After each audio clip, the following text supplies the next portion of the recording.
smell of oil prevails throughout.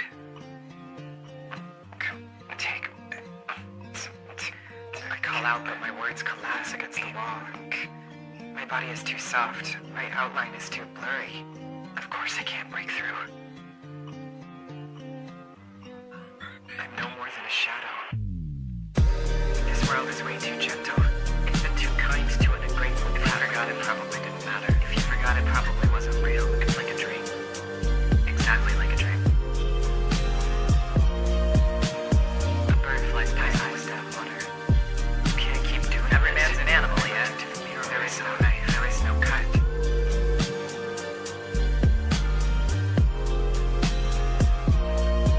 I love the world and everything in it.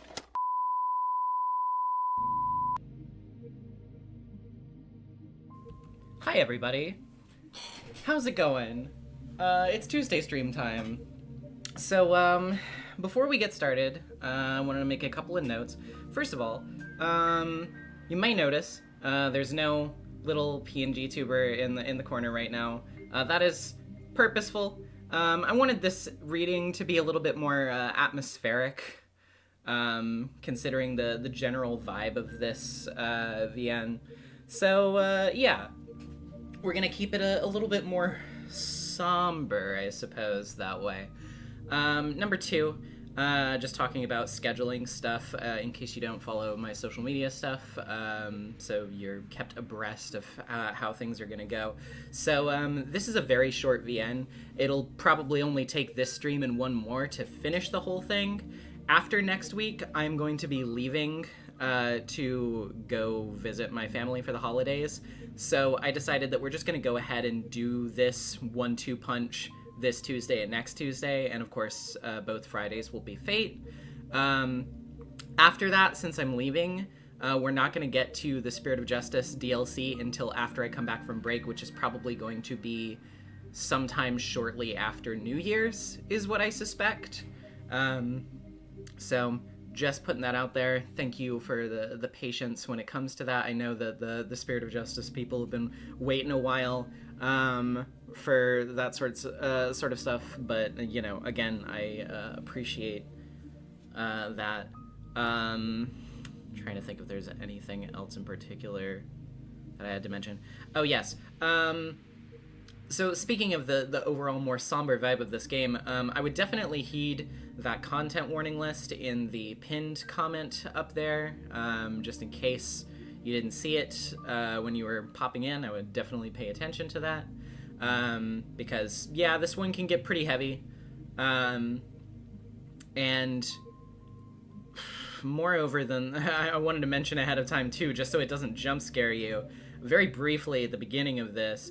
Obviously, it's, you know, it's written tactfully. It's within context of the setting and the time and all that stuff. But there are a couple of slurs at the beginning of this, and I'm probably not gonna say them. But just yeah, giving you the heads up for that, just again, so you're not jump scared by that as well. So yeah. I don't think there's anything else I have to mention about this. So, yeah, I love this game very, very much. It is one of my favorite things that I have interacted with this year. So I'm very, very excited to share it with you guys. Also, it's free on Steam and on Itch.io. So if you get the inkling to check it out for yourself later on, then please do, by all means. The creator, Ferry, also makes songs on YouTube. Pretty cool. So, yeah. Anywho, let's get started.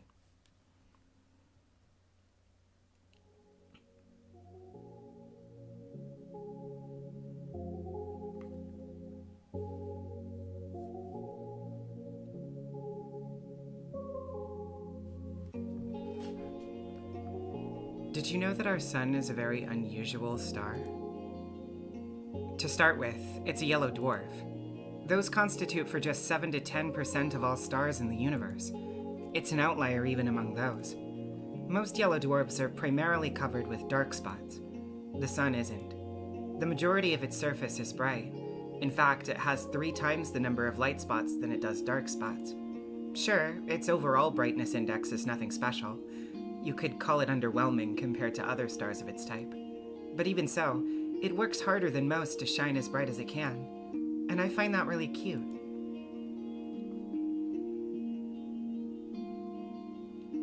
I don't remember where I read about this. Must have been some newspaper from years ago. But that small piece of trivia still pops in my mind whenever I look up at the morning sky.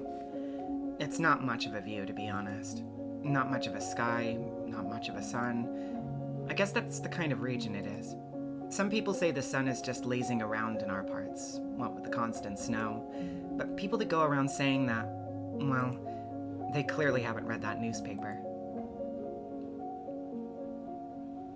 The more I thought about things like that, and the more I learned, the more I realized how incredible everything is. I'm not just saying that to mean amazing. I mean improbable. You can't deny the world's full of great coincidences. It's to the point where I've begun to ask myself how much of it we can attribute to pure chance. The universe was so kind as to give us both a star and a planet with the perfect conditions for sentient life. Just the slightest fluctuation in the composition of our atmosphere, the size of the globe, or the distance between Earth and the Sun, and none of us, none of the beauty surrounding us would exist. Some would call it a miracle. And of course, that's a lovely way to put it. But isn't that giving the world we're living in too little credit? But it's not that I subscribe to the anthropic principle or anything. I'm not so arrogant as to believe the universe exists just for our sake. Or rather, I'm not so sure it exists solely to be observed. When a baby is born, it's not preoccupied with how it's perceived. That conscious need emerges later, as the child develops self-awareness. Until that point, its curiosity is aimed at its surroundings. So, if anything, it's the opposite of what the anthropic principle entails.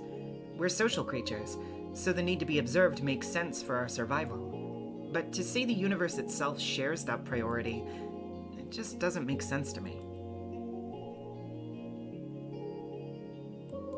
Although you can also think about it this way. A child's curious about the world because it perceives the world as external. But what if the child is the world? What if all that it could ever observe existed within itself? What can the all-encompassing universe be curious about? There's nothing but itself, so nothing but itself. There's nothing else to care about in the whole wide world. It is the world. Duh. Wait, no, this makes perfect sense.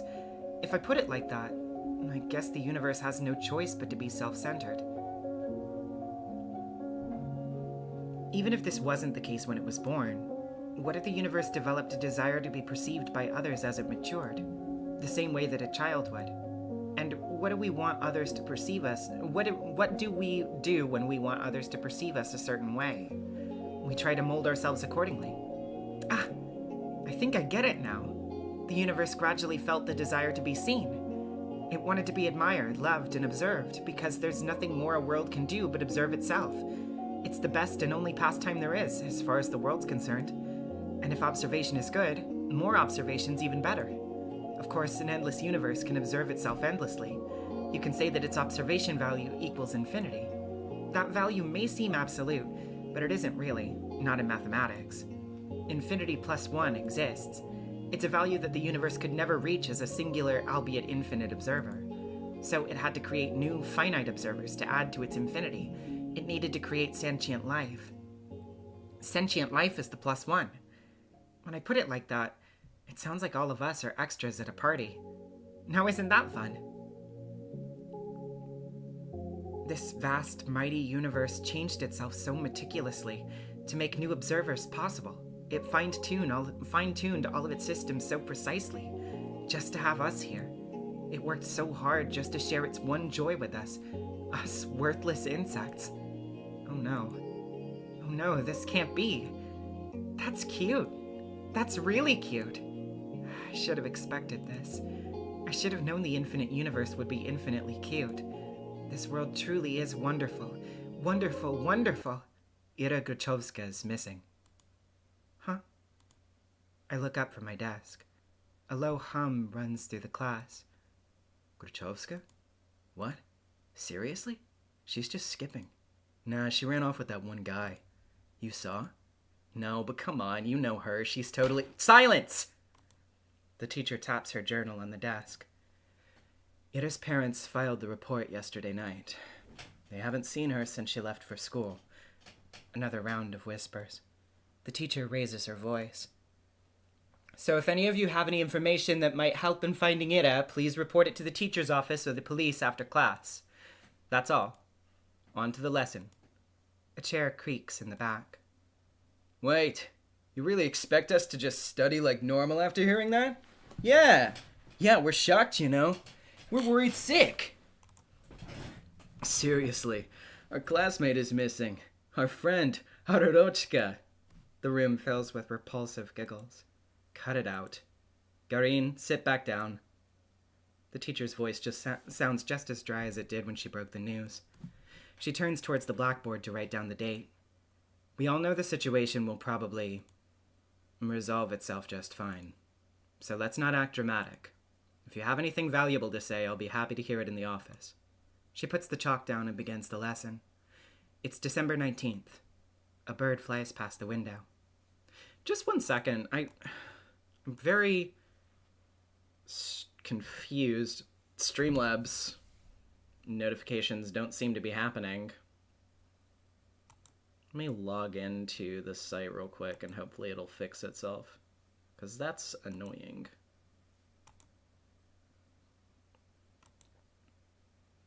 Bring back my notifications. Or my chat bot thingy that says things every few minutes because I told it to. Okay, it should be on. I don't know. Catch up, Streamlabs. For God's sake. Okay, well, we'll see if it works. Either way. Sorry about that.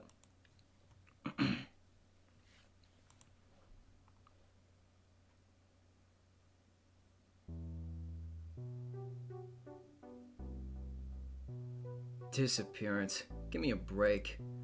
Aren't you supposed to wait 3 days or something? That's a myth. You can file a missing report whenever, especially if it's a kid. Oh yeah? Hey, let's report each other as missing and see who they find first. Ha, you're on! No, but seriously, what's with the sudden hubbub?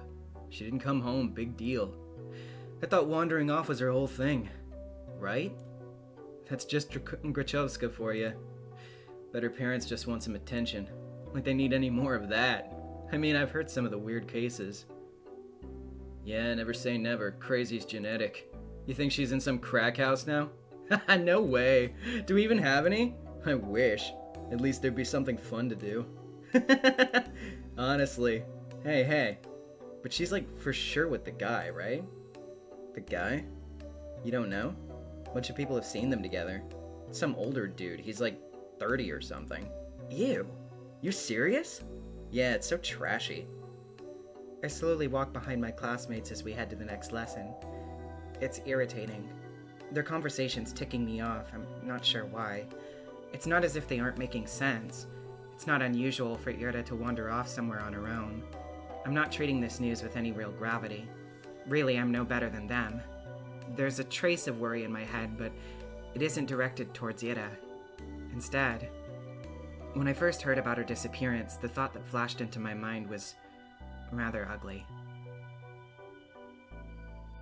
Now nobody will come to save me. Gross. But regardless of what people are saying, and regardless of what I personally think, that's still a missing person. Her poor parents must be so worried. Just picturing it makes me feel glum. I'm not surprised Ira would just run off somewhere without telling anybody, but still.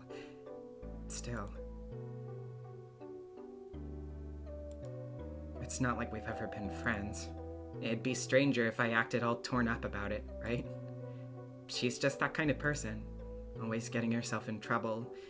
Always hanging out in places she's not supposed to be at. They're right. This wouldn't be the first time Ira left for God knows where. But is it really true? The stuff they said about that older man. I've never seen or heard anything like that. Even though this whole time... I suppose it's plausible, knowing how some girls are. Even so, I'd have never thought Ira would be the type to be love-struck like that. Love-struck, huh? When I put it that way, then it's almost... Yeah, it's most definitely cute. Ira in love. Forbidden love, too. Yeah. You sure are a middle schooler. You don't know the implications of what you're saying there. Oh, jeez. Wow, I'd never have guessed. I never took that girl for a romantic. But she is a girl at the end of the day. And she does like those types of books. So perhaps... She was planning to elope all along? Oh, crap. Crap. It's all so complicated. I'm really torn on this. I really am. On one hand, it's super romantic. Such beautiful young love with no regard for what anyone thinks. It's so incredible. It's incredibly cute. But on the other hand, I'm really... sad. It's selfish and it's dumb, but if Ira is really gone, it's like I've got nothing to hope for anymore. Hey, Shubina. You know anything about this? No. Why would I? Well, you two were pretty close, right? Their whole group chuckles. We weren't. No? No, not at all. Really? I thought you two were... That's the D-slur, by the way. That's what I was warning about. What? They all erupt in laughter. We weren't... We didn't even talk. Vadim, you dumbass. Krachovska's screwing the old guy. She ain't like that. I don't know. Some chicks swing both ways. You never know these days. I don't. It's... Look at her face. Chill out, Shubina. We're just kidding, jeez. Why are you getting so scared anyways? You really a lesbo or something? I'm not! They just keep laughing. What can I even say to that? No matter what I do, they just keep laughing. If Ira came in through the door right now and heard what they were saying, all hell would break loose. I mean, she only disappeared a day ago. She's probably just coming late today. She doesn't even know that there's a missing report. Maybe she's already left her lover's place. Maybe she's trudging through our snowy schoolyard as we speak. No, she's already inside. She's already left her wet, puffy jacket in the cloakroom. And now she's going down the corridor. Up the stairs, to the left. That's right, she's coming. She's gonna storm in any minute now. Right, that's it. I hear her. I can hear her footsteps. She's coming. Ira's coming. What's with that face? You look like you're holding in a shit. She's totally a lesbo. I'm not! I've never talked to her, I told you. The steps walk past the classroom. Now that they're closer, they don't sound like her at all. They never sounded like her in the first place. Well, maybe not with her, but like in general. Yeah, you don't have a boyfriend, right, Shubina? Why's that? Huh? I don't know. I just... Dude, look at her. Be real. Come on, don't say that. What, you want to be her boyfriend? Hey, Shubina, want to go out with Igor? Oi! What? Come on, he's a great guy. Right, Igor? You'd treat her right. Piss off, man. I'm not doing this. I bite my tongue. There I go again. Bad habit. It's not like it works anyway, so why do I keep doing it? I plop down at my desk and start mindlessly flipping through the textbook. I need to stop indulging fantasies like that. It just makes me feel stupid every time. If Ira came in through that door and beat them up right then and there, would it really help my case?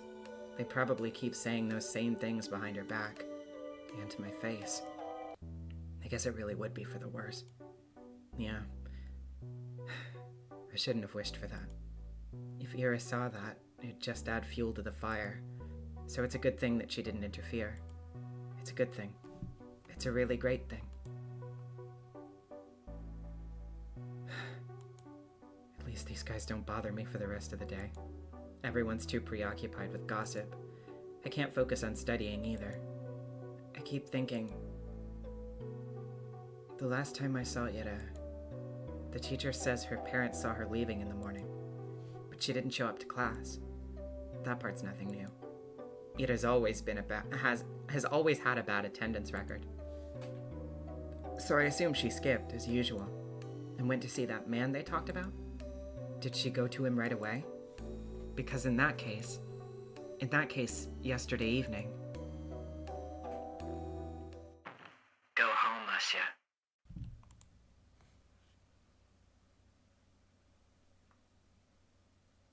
The teacher's office, was it? I'm kind of scared of going straight to the police, but I should probably report that. Not sure if it will be of any help, and for some reason the idea of telling anyone what I saw, something about it just doesn't sit right with me. But there's no logical reason for that. I need to get over myself. Sure, she's probably fine, I know that. Freaking everyone knows that. But if she's not, well, I'm gonna regret it big time. But I might also be tearing star-crossed lovers apart. If Ira really ran away to be with someone that she cares about so deeply, away from society's ridicule, would it really be right to ruin it? Crap. I have to admit, I'm also a little judgmental. I mean, it's really beautiful. I do believe that judging love like that's ugly, but whenever I start to consider it closely, I just can't brush off how much older that man is. I just can't. I'm really no better than the rest. Wait, that's it. So that's why I don't want to tell anyone about what I saw. It must be the good in me screaming, don't ruin their good fortune. They're probably so happy together right now. It's none of your business. Gosh, yes, that must be it. That explains everything. Should I follow my heart then? Should I keep silent? It's not as if what I'd seen will make any difference. It was kind of inconsequential. There's no point in telling anyone about it at all. It's not the kind of information that points to any particular location or culprit. Not that there is one. So let's keep silent and everyone will be happy. I'll be happy, the good irrational me will be happy, and the cold reasonable me will be happy as well. Yep. Good job, Asya. You solved it. It sure is nice to have a clean conscience. Philip asked, should have asked this earlier, but what's the country of origin for this game? This takes place in the USSR in 1986. Well, no need to loaf around here any longer. Guess I better head home. Counterpoint! What if, and bear with me here, what if Ira's actually missing? Despite all odds, there's always a possibility that she's in danger. If there's even the tiniest chance that my report will help in finding her, then that info's worth providing. And if she really did elope with her beloved, then my testimony won't change a thing. It's worthless at worst. That's true. If I carefully weigh the pros and cons, that off chance of Ira being in danger and my words being the key to saving her makes for a strong argument. Whoa, my words being the key to saving her. Wow, yeah, that would be so amazing. And then I'd come and visit her in the hospital and she wouldn't know how to thank me. She'd say I shouldn't have. She'd say, I told you to leave me alone, dummy. But then I'd just shake my head and respond, it's nothing. I was just doing what I was supposed to. No, I gotta come up with something cooler. I'll need to think about that. Wait, why is she in the hospital? Do I hope Ira ends up in the hospital? Jeez, of course not. I don't need my freaking testimony to save her. I hope my testimony's useless because she's already home. Or is calling home telling her parents how happy she is with the love of her life. That's what I hope for. I just keep having stupid thoughts today. At least I know what I should do now. I've made my decision. I'm gonna go to the teacher's office. Where was it again? I doubt they expect anyone to come. I'll probably look kind of silly. Wouldn't be the first time. Well, who cares? Walking, down the staircase, to the right, down the hall. There's the teacher's office. Oh? A girl. There's a girl standing there, right by the door. Yes. The girl who I immediately related to so much that I had to make her my icon on, like, several different social medias by the end of this. You'll see. I think I've seen her before. Is she an upperclassman? Our town's really tiny, and so is our school. If I were a better person, I would know her name. She turns to look at me. I'm not sure what she's expecting, so I nod a little. Is there a queue? A queue? To the office. Oh. Clockwork Cake. Is this not a blind playthrough? No, it's not. I have played it once. I'm just reading it for everybody because I want to share it with more people. And, you know, reading it for people is a good incentive for them to listen, I suppose. Oh no! I'm just waiting for someone. Oh, okay. Hey, What? you're Asya, right? Yes. How'd you know? That's kind of a loaded question. How do we know anything? I mean, it's not like we have lots of faces to remember here. You know me too, right? I'm sorry. Really? God, that's what I was talking about. It's not that I don't care to remember everyone's names. I just don't know where other people get them from. They say that in tiny cities like this that everyone knows each other, but that's just not true. We learn about the people outside of our immediate circle through gossip or common friends. But I haven't made any new ones since the day Tosia left. Gossip. Sure, sometimes I overhear my classmates chatting about this and that. But I don't like listening to them. I don't like their voices, so I try not to pay them too much attention. Wait. When I put it like that, it kind of does sound like my fault. My point is, when people regurgitate that idea of everyone knows everyone, the word everyone doesn't include me. The name's Marina. Oh, nice to meet you. Nice to meet you too. You got something to share about Grachowska? How'd you know? What do you mean, how? We had an announcement, same as you. They told us to report to the teachers and all. Ah, I see. For some reason, I thought they only broke the news to us, Ira's classmates. But it makes sense that they'd at least give the upperclassmen a heads up, just in case they happen to know her. Which means... Cross-trash Mion too. Yeah, so I did in fact sign up to Ferry's Patreon just to ask on the behind-the-scenes post about the making of this game if Marina was... one of Marina's sprites was inspired by a sprite of Mion from Higurashi because I thought they looked similar. And not only is the answer to that question yes, the answer is also that Marina herself is just also kind of generally inspired by Mion. Which makes me happy as a big Mion fan. Which means... You also know something about Ira? Yep. That's great. So you talked to the teachers already? Sure did. Wow. And what did you tell them? That's between me and the investigation. You can't just spout info like that out in the open, Asya. The wall's got ears. Oh, I understand. Sorry. Okay, well, you don't have to apologize. Crap. I'm making an awful first impression. Not only did I not know her name like I was supposed to, but now I look like I don't know the first thing about vigilance. Who am I kidding? I really don't. I'll just go in then. Marina suddenly blocks my path. No, you won't. I'm sorry? You're not telling them anything. She gestures with her finger to the tact of each syllable. Why? Because. A bad feeling stirs up in my chest. Please don't tell me it's gonna be the same thing as my classmates. Is this because I acted rude? I didn't mean to. Well, I never mean to. I just can't help it, can I? We just met and I've already managed to mess everything up. Damn it. I desperately search her face for signs of mockery, but weirdly I can't find any. I've been waiting for you. Huh? Surprised? Of course I am. No, wait. This has to be some stupid ruse. I'm going to believe this girl and then she'll just laugh in my face about it. I'm serious. Ira told me about you. Really? Yeah. Oh gosh, they talked about me? Wow. I'm shocked Marina's being as friendly as she is, considering the kind of description Ira could give. Wait, does this mean that she's a friend of Ira's? For some reason, I never thought about her having any. At least not at school. That was really presumptuous of me. I wonder what Ira's like when she's with friends. I know you saw her yesterday. I figured you'd want to report it, so I ran here as soon as classes ended. I guess it'd be easier to catch you between lessons, but I got so caught up in all those stupid rumors, it kind of slipped my mind. She knows?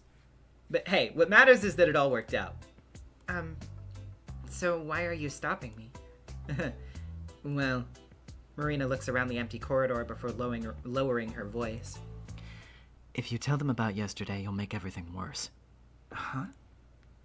Let's not talk about this in front of the office, okay? Come on, let's go. She takes a step back and beckons me with her hand.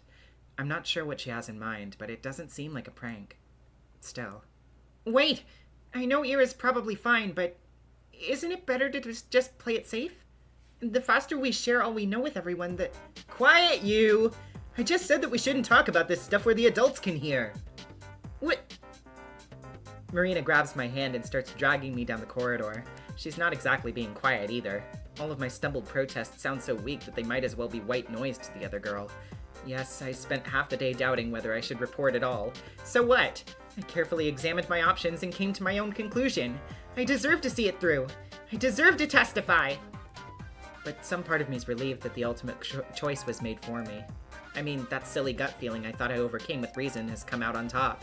So there was something to it in the end. So I was right. My heart was right. Sure, I can't actually know that, since I'm yet to hear what Marina has to say. But this can't be just pure chance, can it? And if it's not, what does it actually hinge on? Did Marina show up because the world needed to stop me for the sake of something more important? Or did Marina show up because I subconsciously wished for something, for anything to stop me? Whatever it was, I guess I don't mind this after all. I think I'll stick to the grander narrative angle for the time being. The world bending itself to the will of some worthless gnat's a preposterous idea, but it wouldn't be the first time for me, would it? And the fact that the world, for any reasons, decided to guide me towards the right path, that's so endlessly sweet. Down the stairs, to the lobby, to the coat room, I don't resist anymore. Marina drags me along and I can feel my doubt turning to excitement. This is definitely the right path. This girl knows about Ira. I want to know more about Ira too. The whole wide world wants me to know.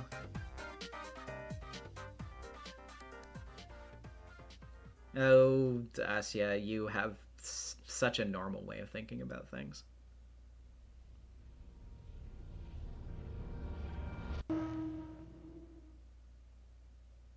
Title drop. Episode 1, Ira.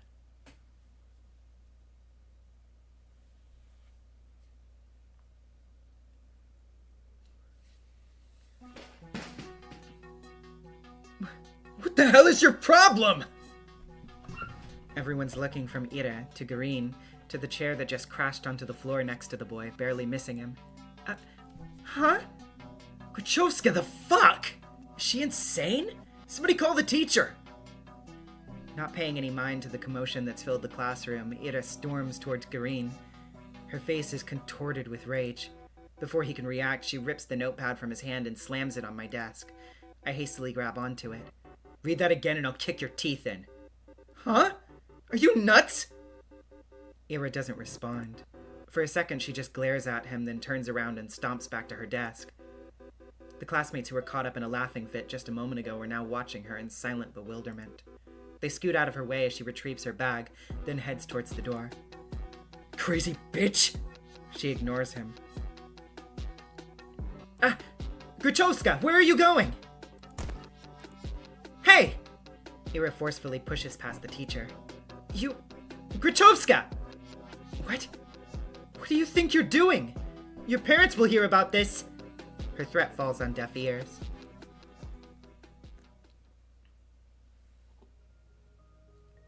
Everyone knew Gruchowska. She's always been like that, I think. No, not throwing chairs around. Ira had no regard for the rules that everyone's supposed to follow. I guess they call someone like her a problem child. Her parents got a lot of flack for it. It's only normal in a town like ours. Croy pointed out that the USSR had sort of gated communities for, like, scientists, blah, blah, blah. Yes, that is what the game is actually named after. A zato is... I forget the exact term for it. You would have to Google it.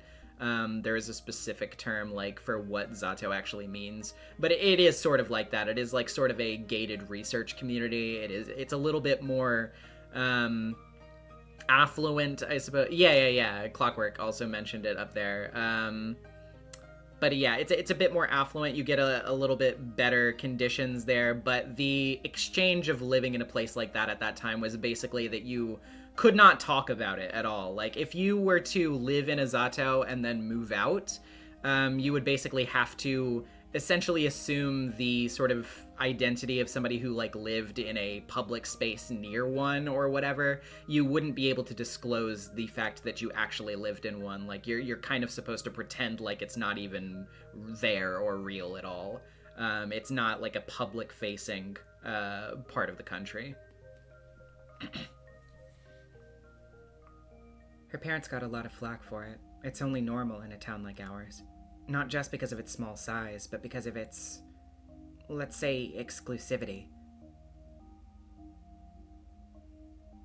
Vorkta 5 prides itself on its virtually non-existent crime rate. That's the natural consequence of nobody being allowed to enter or exit without a permit. You're lucky to be here, to have a salary higher than the national average, to have access to goods people in the neighboring towns can't even dream of. Few get afforded such a privilege. Last time I checked, our population hasn't even hit 6,000. So when someone like Ira appeared on this tiny society's radar, she's not just seen as a delinquent. She's a puzzling stain on a community that's meant to be spotless, like a weed that sprouted in a painstakingly maintained flower garden. Of course, it's not as if she'd appeared out of thin air. It's all in the family, they say. The blame falls on the people responsible, that is, on Ira's parents. And questions begin to arise. Why is Grachovska's daughter behaving like this? Is there trouble at home? Do they believe that this is acceptable? Do they not teach her discipline? Do they understand how fortunate they are? They've been granted so much, yet they can't do the bare minimum in raising their own child. Do they really want to be here? Do we want them to be here? I've heard a lot of talks like that. I've heard more after Ida threw the chair at Garin. I didn't get why. Everyone was just having fun, and it was my fault for bringing the notebook anyway. I was hoping to write a little in the library once school was done, but my bag slipped and all of the contents scattered on the floor. Of course they would get curious about it. Of course they'd want to read the silly things I wrote. It's not a big deal. It's not like I've ever taken poetry or drawing very seriously. Those are just fun distractions, nothing more. If people laugh, well, what's it matter to me? I couldn't wrap my head around it. I couldn't, but I still wanted to thank Ira somehow. She rarely shows up to school, and even when she does, she can just leave at random. I couldn't get a hold of her for a long time because of that. Well, that, and also I was really scared. Ira's never so much as looked at me. Even when she lashed out at Garin, it was like I wasn't even there. But 2 weeks after the incident, it finally happened. We crossed paths. I went to the bathroom during some lesson. I think it was math. I came in through the door. And there she was, blowing white smoke through the half-open window. I didn't even know she was at school. Oh. Hi. Ida shot me a disinterested look. Hi. I awkwardly scuttled past her to one of the stalls. After closing the door, I realized I was so nervous I couldn't do any of my business, so I just sat there, thinking about how I should approach her. It's not like I had some long conversation or formalities in mind. I just wanted to say thanks. In theory, it should have been easy. But wouldn't that make me look like a weirdo too? Assuming she did all of that for me, that would just make me look self-centered. I had no idea how much time had passed while I was in the stall. Maybe 5 minutes, maybe 20 seconds. But when I heard what sounded like her getting off the windowsill, I swung open the door. Wait! Huh? I froze up. She stood next to the window, bag in hand. The cold draft wafted through her hair. I had to say something. I got this rare chance. The world gave me this rare chance to tell her what I wanted. But what am I supposed to say? Thank you? After I just tumbled out of a toilet stall? What? She raised an eyebrow. I just stood there with my mouth helplessly open, as if I'd gone mute, as if every word in the Russian dictionary got wiped from my brain. Whatever. No, wait! Please! I took a step towards her and she jolted away like I were a leper.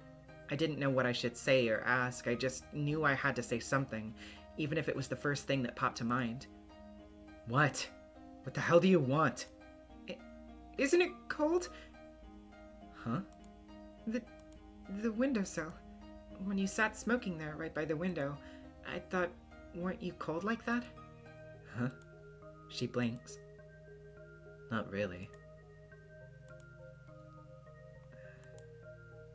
Maybe a little. Thought so. Anything else? No. I mean, yes, I'm sorry that you got in trouble. Huh? Well, I figured I heard you got into a lot of trouble after that. You know, when Garin read my stupid poetry. I'm sorry for that. She eyed me for several seconds, which to me felt like an eternity. She then sighed and slowly flipped her hair back. And why are you apologizing? That had nothing to do with you. Well, I guess not. His voice was getting on my nerves. I see. I looked down at the tiled floor.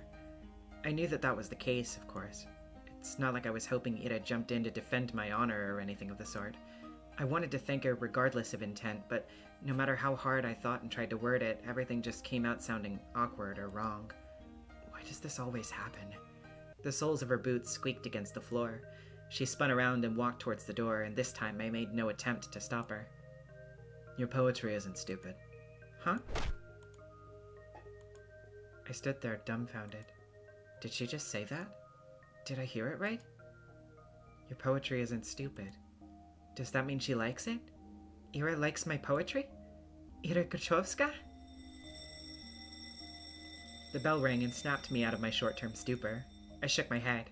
Right, I needed to get back to the classroom. I doubted Ira was going to be at the next lesson. I washed my hands for nothing in particular.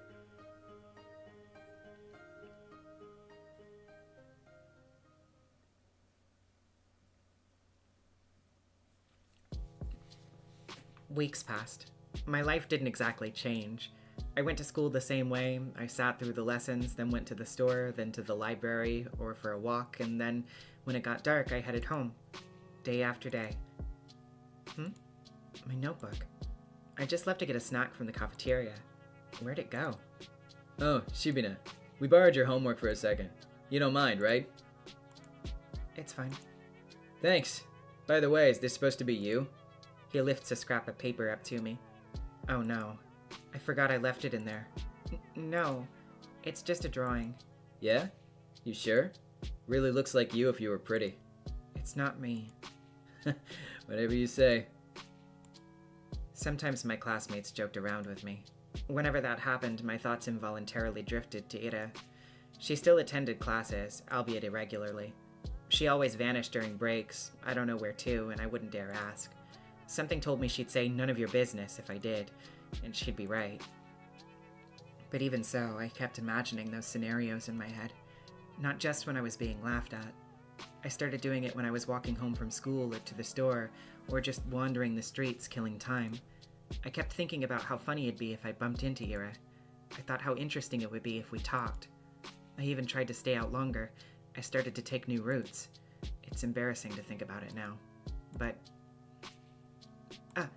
Ira! She just walks past me in the corridor. Not even a nod, not even a look in my direction. I guess I don't exactly stand out in a crowd, but...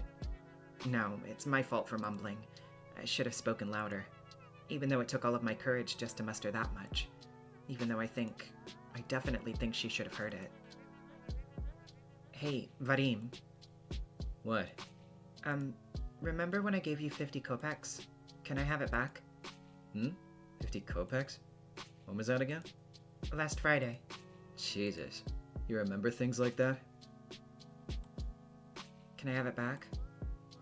Man, I don't even remember taking it. You sure you're not making this up? Maybe you gave it to someone else. No, it was you. Jeez. Oh, I don't freaking know. It's half a ruble, Shibina. Who gives a shit? Yeah, why do you care so much? So petty. Probably just lost it or something.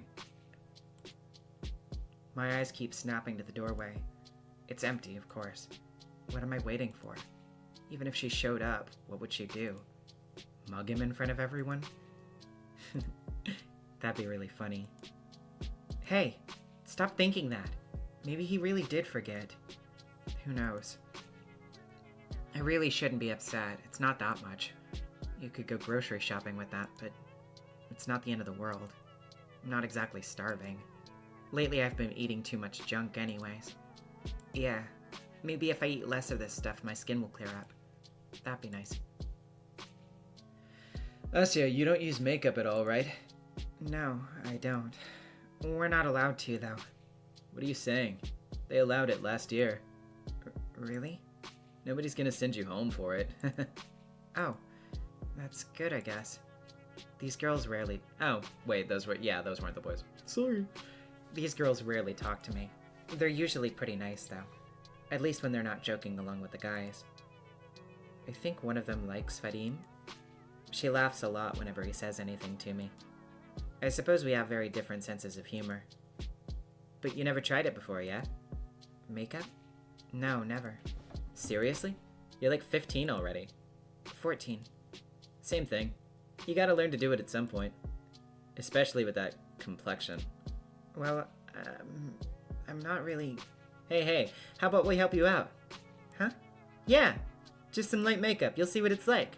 I don't know. Come on, it's gonna be fun. Yeah, you're gonna love it. Alright, but... Yay! Come here then. I don't think people do unpleasant things on purpose. Nobody wakes up in the morning with the goal to make somebody feel bad. I really believe that. If someone's doing something hurtful, that they don't fully understand it.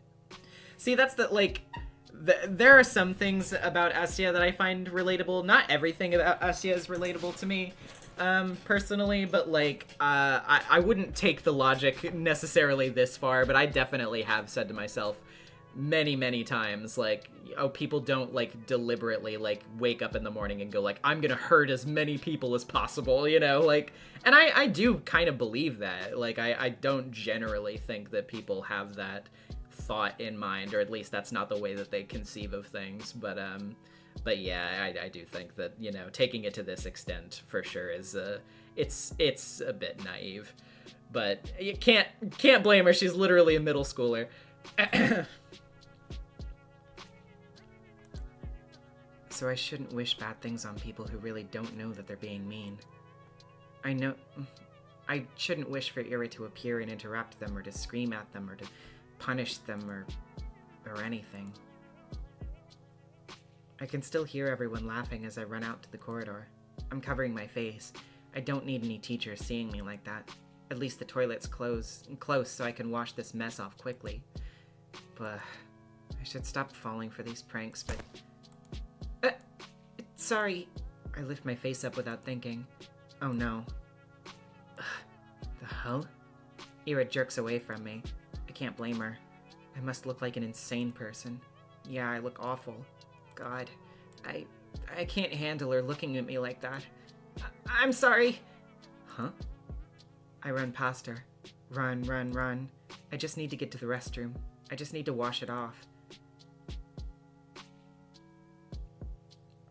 After about a month, reality dawned on me. I kept telling myself that Ada's actions had nothing to do with me. She told me that much, and in no uncertain terms. She said that, and I kept repeating it again and again and again and again. But I didn't believe it. On some level, I still held on to the faint hope that Ada pitied me, that she cared about me for God knows what reason. No, really, what was the reason? Her lashing out at a classmate she found annoying, one who just so happened to make fun of me? Her not joining in? Her telling me she liked my writings? She didn't even say that much. She said they weren't stupid. Oi. 3 coins clink against my desk. 20, 20, 10. So he remembered? There. Thanks for the unforgettable night. Everyone around erupts and snickers. Hey, you're a cheap deal. You free later? Very funny. Oh, please, Shibina, get a sense of humor. Your face is dragging down the class morale. That's right. You're doing us all a disservice. Think of your classmates for once.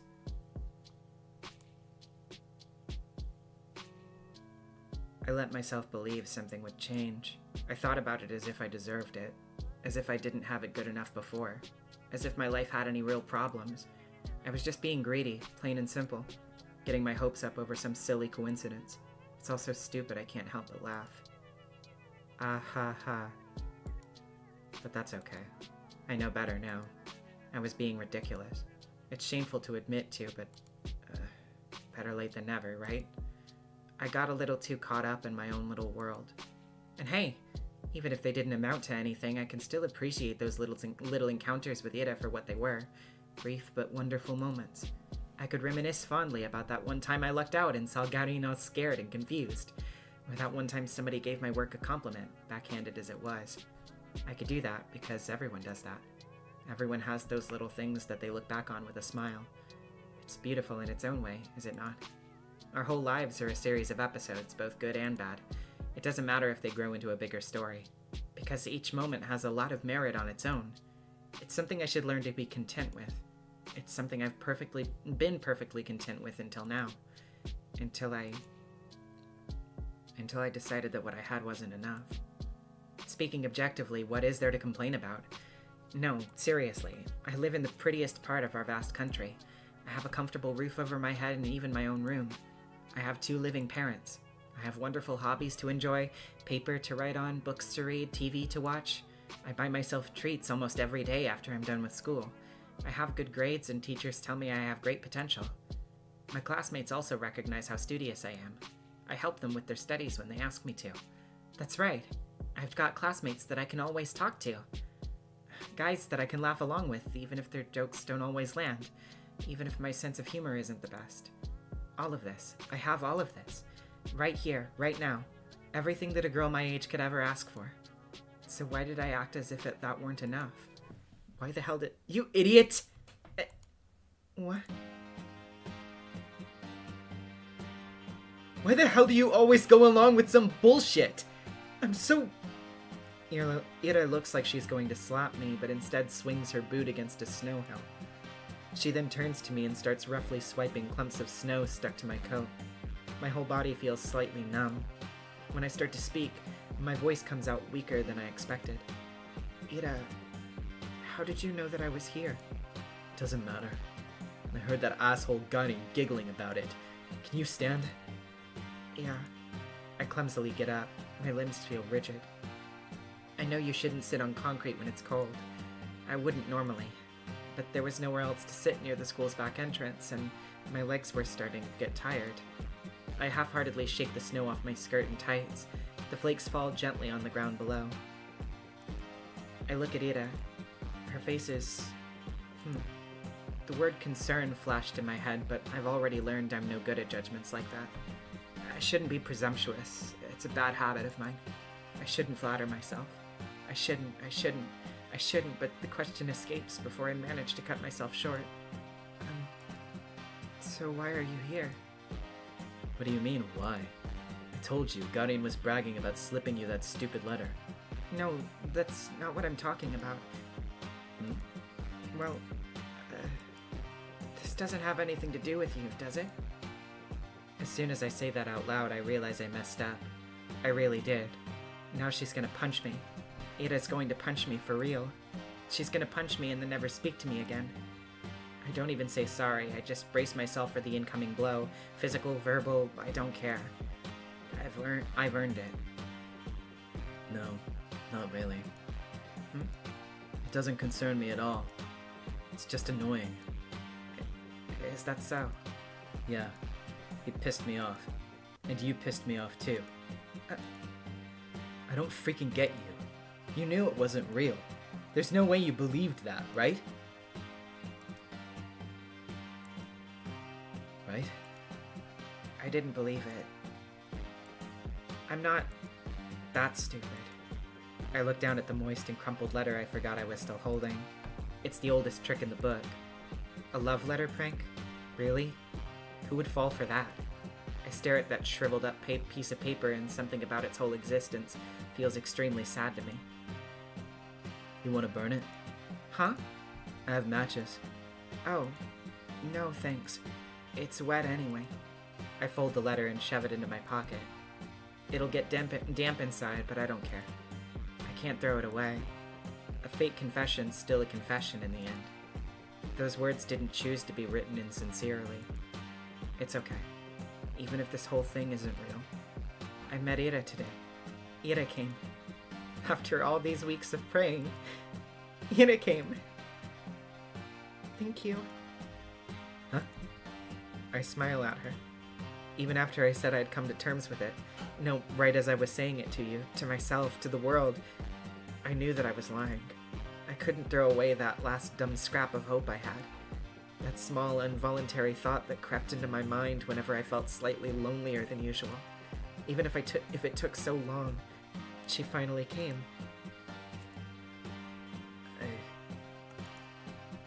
I didn't do anything, really. Ah, flustered. Ida's flustered. Is she flustered? Really? That's cute. That's just so cute. Huh? What's with you? Right. I'm grinning like an idiot. Sorry. I'm fine. Whatever. I'm going home. What? Already? Ida gives me a quick once-over. You... take care. Yeah, okay. Bye-bye! We wave at each other and I watch her disappear behind the corner. I hesitate. Maybe I shouldn't. It feels like there's still so much I want to say to her. I don't know what or why, but I just know that it's a lot. I turn and walk a couple steps in the direction of my home. No, change my mind. I run back. Crap, my legs are still so stiff. I turn the same corner Ira passed not even a minute ago, and she's already gone. I sigh. The snow here isn't deep enough to leave clear footprints. Not that I'd be desperate enough to follow. Why does she always leave in such a rush?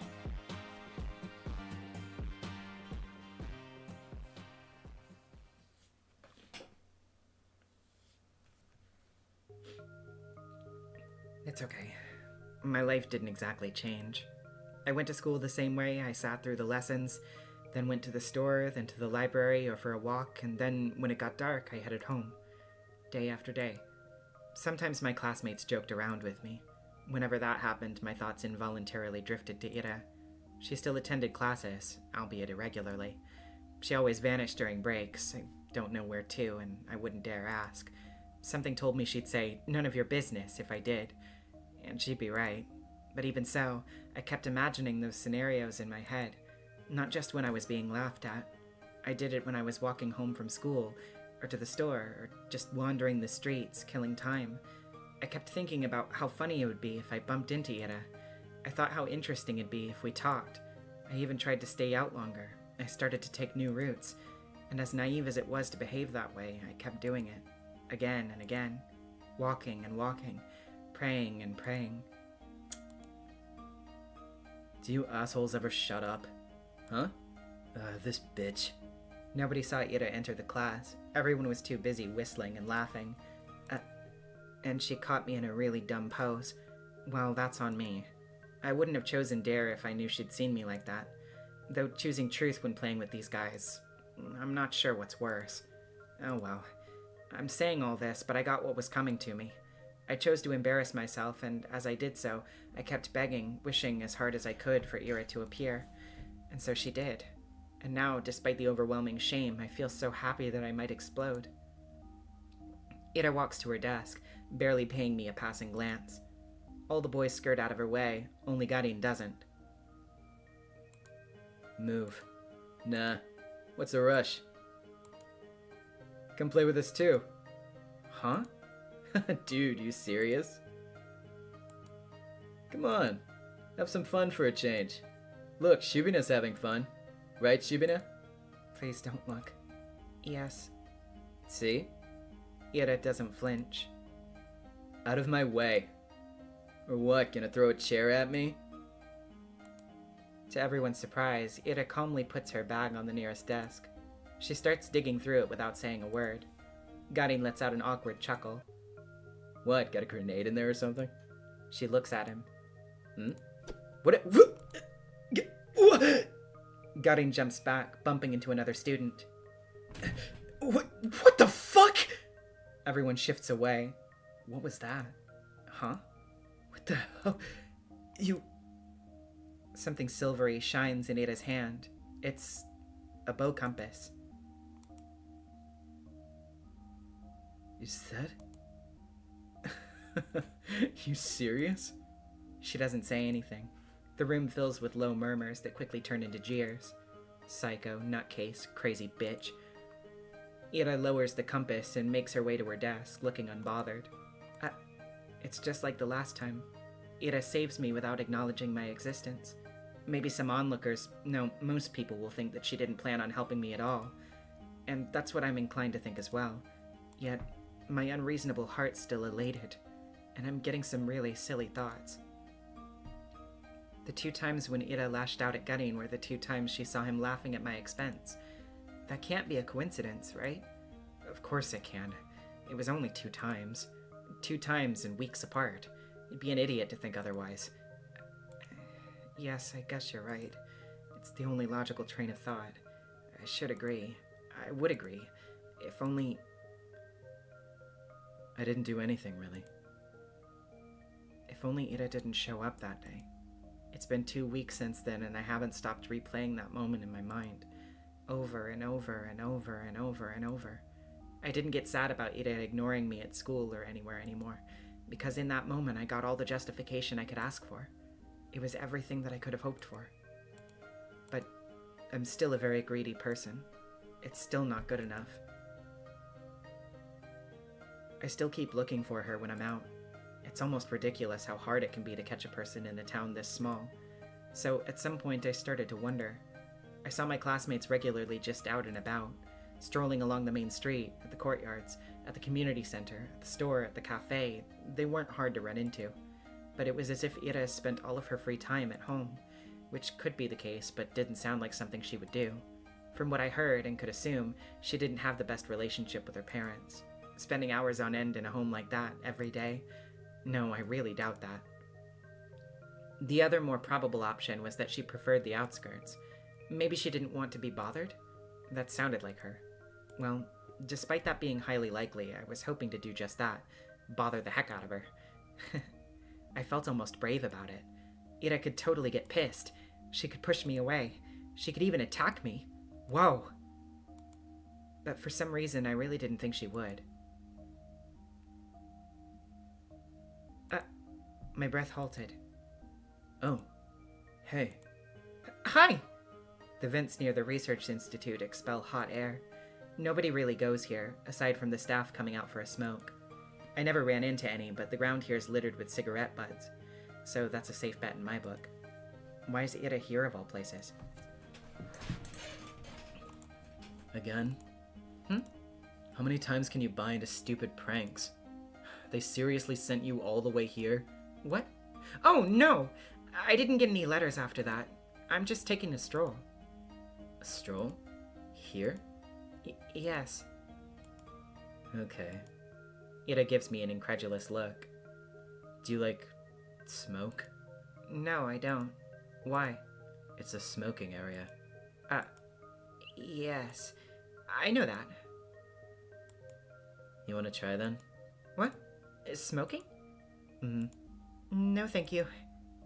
Okay. She shrugs. Bah. Awkward start. I can't let it end here. I'd need to just... And what about you, Ira? What about me? Why are you here? Were you at the Institute?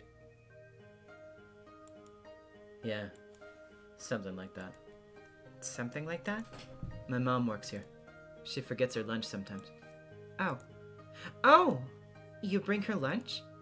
That's what I said. That's so sweet. Huh? I mean, it's really nice you look out for your mom. That's whatever. It's not. I know it's not. With all I've heard about her family, the fact that she still goes out of her way like that, it's really amazing. The thought of doing something like that for my parents has never crossed my mind. I mean, if I were told to deliver something, I would. But Ira's different. She wouldn't do something just because she was ordered to. She'd have to really care about it. Crap. That proves it. Ira and I weren't cut from the same cloth. When I spend my days looking for excuses to stave off the minute I have to come home, Ira's cooking, packing lunch, and carrying it to the edge of town. That goes against everything I've heard. But it makes so much sense. That's why I never see her on the street. That's why she doesn't have the time to sit at the cafe.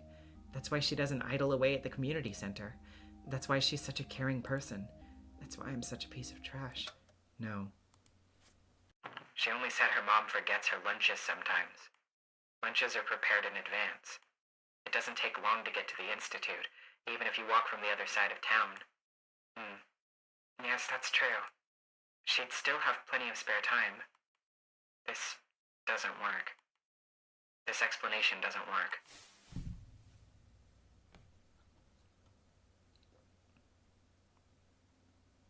Ida walks back into the building.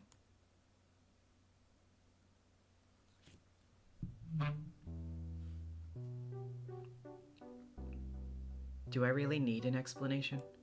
It's none of my business. I'm not so delusional as to believe we're close enough to share something like that. That'd be nice, but it's not how things work. Things work like this. When Ida is in the room, Garin doesn't talk to me as much. When she isn't, I wish she would be. Your friend's not here today. Who? Who do you think? Oh, she's not really my friend. Your Pitbull, then. Pitbull? Hey, that's spot on. You can't make a harmless joke around that chick without her throwing a conniption fit. It's annoying as shit. They think we're friends? Well, not really. But looks like they've picked up on it. Or on Ida reacting like that to me being used as a laughingstock. So it wasn't just me? It's not just my wishful thinking? That's nice to hear. Even if I still don't know for sure. It's the most comforting thing I've heard out of Garin's mouth to date. At least she barely shows up. Yeah, they'll probably kick her out before New Year's with that attendance record. Good riddance.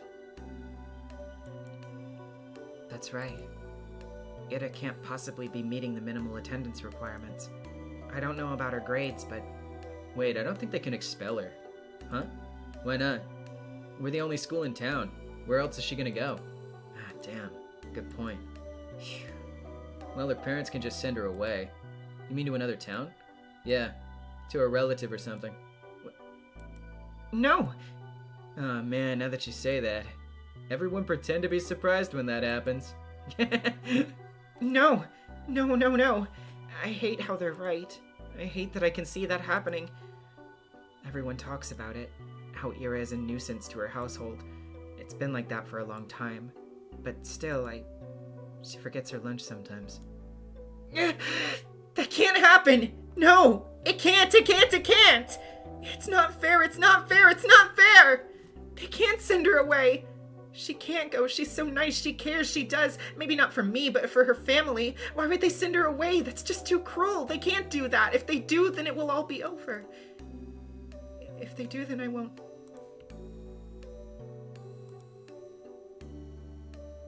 We just started... I don't know what. I can't even call it talking. I don't know what it is, but that doesn't matter. Even if she just tolerates me, even if she doesn't want anything to do with me, I don't care. This can't happen. This physically cannot happen. I raise my head and look out through the window. The snow's falling lightly on the yard. The dark pine branches sway under its weight. The long gray clouds glide placidly across the tundra, far past the fences, past the mountain ridge, so far away that I can't picture it. So far away that my mind circles twice around the earth and comes back to the spot I'm sitting in. This world is way too gentle.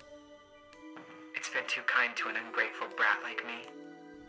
So I've earned this world's good graces. Why can't a person so much more deserving do the same?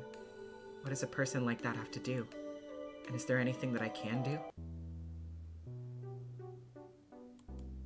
A bird flies past the window. Ida. What? I'm really using up all of my luck these days. Ida sits smoking in the girl's bathroom just like she did when I first talked to her. Some snowflakes blow into the room and stick in her hair. It's gotten colder. Maybe you shouldn't sit so close. I know you don't like going to classes much, but you can really get kicked out like that. Is that why you came here? To tell me that? I know that. I'm not stupid. I don't think you are. Do you just really not care? Everyone says that you'll get sent away. that your parents will send you to live with a relative. Is that true? Probably, yeah. Of course it's true. I knew it was true when I asked the question. Maybe if you just cleaned up, if you stop skipping now, then maybe you won't have to go. And if you're having a hard time with studies, I can help. We could go to the library or something, and then... There's 1 month left. It's not gonna work. I get it. My voice is shaking. It's better if I keep staring at my shoes. It's okay. That's about what I expected. Of course, I knew it's pointless to cram at this point. It was just an excuse. A selfish ploy to get some scraps of Ira's time before she goes. I wonder, did I do the same when Tosia moved away? It's only been 3 years, but now that I think back to it, it's all so hazy. I was a very different person then, I'm sure. At least I probably didn't humiliate myself like this. Hey. Thanks. No, I didn't do anything. It was a dumb suggestion. It was nice of you. Nice. Right. She doesn't know. She thinks I'm doing this out of the kindness of my heart. It's just not fair. She really is too good of a person. Are you not going to the toilet? Oh, actually, since you're here, have you seen anyone hiding a diary nearby? Diary? Yes. You know, the one we use for classes. Maybe you've seen something like that lying around? Ira's expression darkens. Don't worry, we were just playing a game. I guess the guys got a little carried away. I've checked the whole class and the corridors. It's probably somewhere really obvious, but I'm just no good at that kind of stuff. When I hid Igor's pencil case, they found it right away. She throws the cigarette butt out the window and hops off the windowsill. Without saying a word, Ira storms past me, but I grab onto the edge of her dress just as she's about to leave. Wait! I said it's fine. We were playing a game. Really. Please, don't get into more trouble because of me. I wasn't going to. Huh? I have an idea where it is. It was gutting, right? Gutting, right? Sorry. Throat. No, Chidakov. Same difference. She walks out to the corridor. I tag behind. I'm not sure what place Ida has in mind, but it becomes immediately clear when she makes a sharp turn to the right. Wait, serious? She swings open. What, seriously? Yeah, like cutting off, like seriously? Yeah, okay. Yeah, sorry. She swings open the door to the boys' restroom and loudly marches in. Some poor guy tumbles out, almost colliding with me. Sorry! We're sorry! He turns and shakes his head at me in disbelief. I mean, what's there to say? I follow Ira to the bathroom. The smell is so much worse in this one. I look around and see Ida's hand reaching about above one of the stalls. There it is. My diary. Right by the tiny window at the top. Ida steps on the toilet bowl. Please be careful.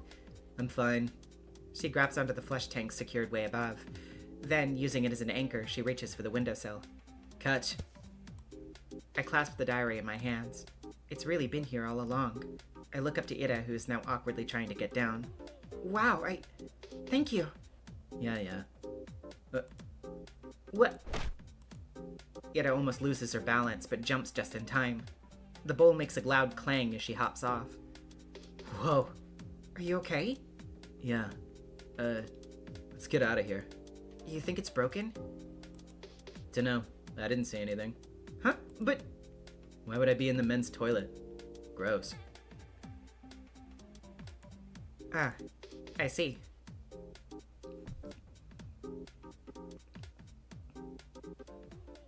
Thank you again. Mm-hmm. How'd you know it would be in the boys' room? You think Shudik would go into the ladies' room? No. I suspected they put it in there. I just didn't have the courage to enter. You can't keep doing this. I know. I should have checked there from the start, instead of running around the whole school like a... No.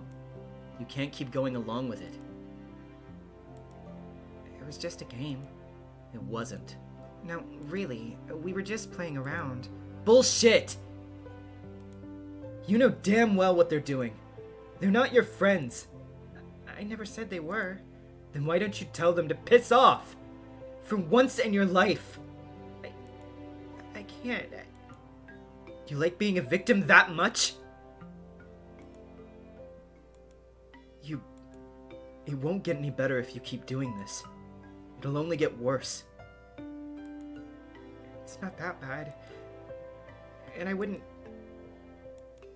I can't. I can't just say something like that to them. I'm sorry. Why the hell not? It wouldn't be right, and... For the love of... It's not like I never tried it before, but when I say something, they just make fun of me, and nothing changes. So freaking what? Who cares about what they say? Just don't bother with them. I'm not like you. I can't just do that. I can't act like I don't care when everybody's laughing. I can't look people in the eye like that. And when I go along with it, at least they talk to me. And I know you're okay on your own, but I... So what's your plan? That's it? You gonna spend the next 3 years like that? Seriously. She exhales sharply. She doesn't even look annoyed anymore. I get that. I'm also disappointed in myself. Asya, Yes? you know I'm leaving soon. That's right. I understand what she's getting at.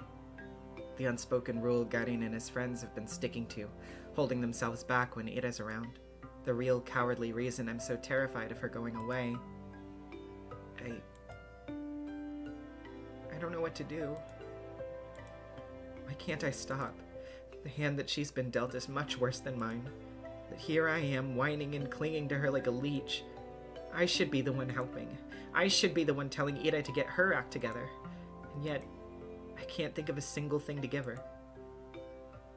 Write me a poem. Huh? A poem. Why? What kind of question is that? 'Cause I liked him. Oh. Really? You liked them? You liked my poems? Why else would I ask? Thank you very much. I mean, yes, of course. I'll write one.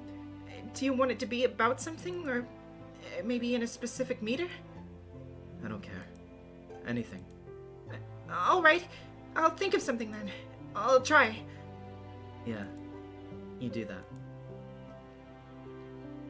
Ira checks her wristwatch. I gotta go. See you around, I guess. Already? Yeah, alright. See you around. She waves her hand and leaves. I watch her walking down the empty corridor. Empty. I've really stayed in school for way too long. The shadows stretch along the hallway, tall and dark. My heart's pounding. I should get going too.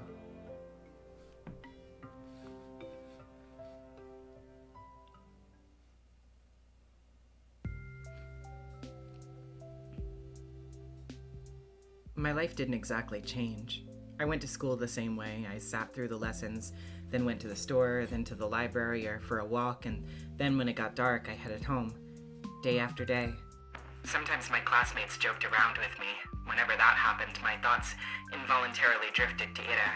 She still attended classes. She vanished during breaks. I never asked where to. I kept imagining scenarios in my head, not just when I was being laughed at.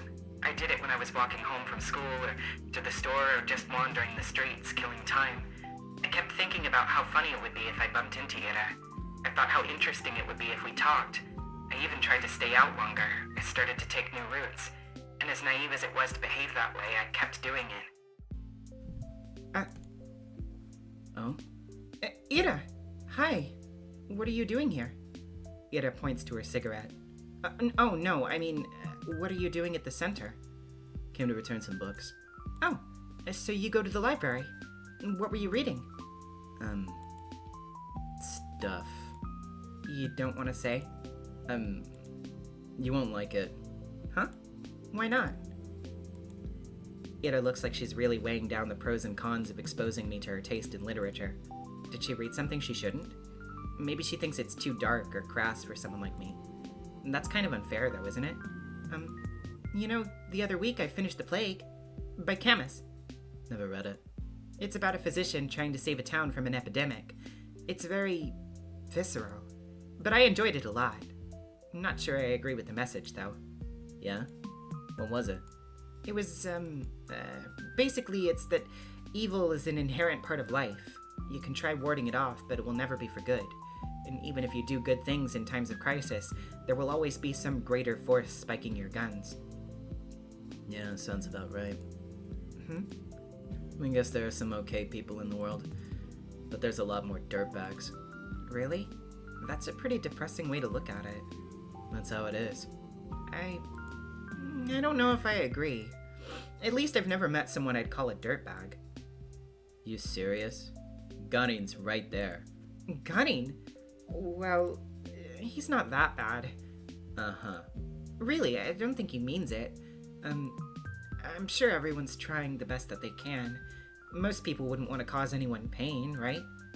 I think that's something Camus and I can agree on. Yeah, right. If everyone is so nice, then where's all the greater evil coming from? You think it's some natural phenomenon? No, of course not. There are things we perceive as painful in the moment, and there are really horrible, awful things happening every day. But I don't think it's right to call them evil. Evil is intentional. Those things don't come from bad intentions. Sadness, loneliness, misunderstanding, fear, but not evil. There was this famous judge, Dionysius something, from ancient Greece, I think? Anyway, he said evil's not a being, for if it were, it wouldn't be totally evil. Evil has no place among being. Okay. So Hitler's not evil? Sorry, I couldn't help but laugh. Just the had to hit him with the Hitler, immediately. Isn't that... Okay, let me read that without laughing. Okay, so Hitler's not evil? Huh? That's a rather extreme example, but it's not like he was born that way, was he? I mean, it wasn't his natural quality, I don't think. So, the point still stands. He grew up and became evil as hell. Evil exists, it's freaking everywhere. Just because there's a reason for it doesn't make it better. Of course not. I just don't like when it's described as something omnipresent. What? It's like... It doesn't matter. What I'm trying to say is, we aren't born with some big evil force inside us. I doubt the universe is any different. What? The universe ain't a person, of course it's different. Well, yes, it's not, I know that, but it is a kind of being, right? I mean, since every being is pure by default, so is the universe, because it's the idea of being itself, right? And I'm not making any sense, am I? You're not. Sorry. It's whatever. About what I'd expect. What does that mean? You're weird. You say weird things. For a second I feel a lump rising in my throat. But then I realize something. Ida doesn't look annoyed with me. In fact, it's like she's not repulsed by me at all. I don't really get it, but it must be nice being able to think that way. Like everyone's good deep down. Like nobody would ever hurt someone on purpose. That's a sweet world you're living in. How do you do it? If I were you, I'd be angry as hell. Aren't you pretty angry already? Angrier. Wow. Even angrier. Yes. I'd be 100 times as pissed. Scary. You bet. I imagined Ida throwing 100 chairs. 100 chairs flying toward 100 guardians. Chairs flying, bow compasses swinging. Ira's like... I forget how to pronounce this word. Shit. Bodhisattva. I probably fucked that up. I'm sorry. You know what it means. You've heard it before. Dozens of hands, half are for holding furniture, half are for stationery. A halo of chairs and compasses. Bodhisattva, yeah. Yeah, that. I said, that's exactly what I said. A halo drawn with a compass. Every new compass draws another halo. 100 times more compasses, 100 times more halos. It is surrounded by 100 halos. We talk for a little while longer. Just idle chatter while she finishes her smoke. I tell her about some of the books I've recently read. My impressions, my interpretations. I'm not exactly used to sharing those, so my thoughts come out sounding dumb and crumpled. She keeps listening, though. Every time I say something, I search Ida's face for signs of boredom. Maybe I'm just not looking hard enough, but I can't find anything of the sort. Oh geez. I feel so happy I might die. I gotta go. She puts out her cigarette butt. Oh, really? Yeah, plans. Ah, I understand. But, some of those novels sounded kinda interesting. I'll check them out if I don't forget. Really? Please let me know if you do. And, sorry for that stupid philosophy. I don't know if that's a typo or not. That stupid philosophy talk. Can you shut up with the freaking apologies? I just said thanks. Ira gives me a look so threatening I cut myself off. Right. I hope you enjoy them? She nods in approval. Oh, and the books I read, they were, Yes? Angelique. Huh? By Anne Golan. Angelique! The romance series? It's historical. It's not just lovey-dovey stuff, you know. I know, my mom really liked them. They seem wonderful. I never got to reading them, and, I didn't really expect you to be into... They're fine. It's not like I'm a huge fan or anything. You're not? It's just if you want to read something historical or whatever, they're all right. Oh, okay. I'll remember that. Ira looks like she's about to say something else, but then turns on her heel and stomps away. See ya. Oh, see ya. Yeah, see you around. Ira disappears down the street. There she goes again. My body leans against the frigid wall. My legs are weak. We talked. Ira and I really talked. I never would have guessed. It was even nicer than I imagined. And I had no idea. So she likes books like that, huh? Ira likes novels like that. It's so wonderful. It's really, really wonderful. Every new thing I learn about her is more wonderful than the last. I need to meet with her again. I want to talk more. Maybe next time she'll tell me a little more about herself. It kind of feels like I hogged the entire conversation now that I think back to it. That was really self-centered of me. Next time I'll have to ask Ida more questions. I'll ask her more about the books she likes. Maybe we could talk about movies. I wonder what her favorites are. Does she also like romance films? That would be cute. I usually prefer detective films, but I really enjoy all kinds of movies. So if she wanted to watch something, maybe we could even go to the cinema. That could be so much fun. It's been a long time since I've gone there. I need to see her again.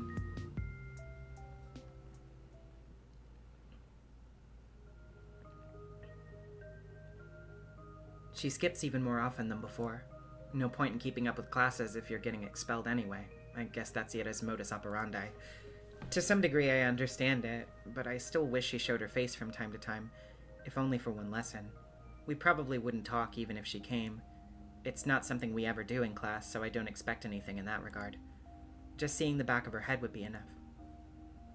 What's with you, Sabrina? You're all smiles. Finally taking my advice to heart? What advice? Not looking like you're about to hang yourself for a change? It's great to see, really. Yes, it is great. We're so proud of you. How about brushing your hair next? That grin makes you look like a basket case. Thanks, Vadim. I'll do just that. You're welcome.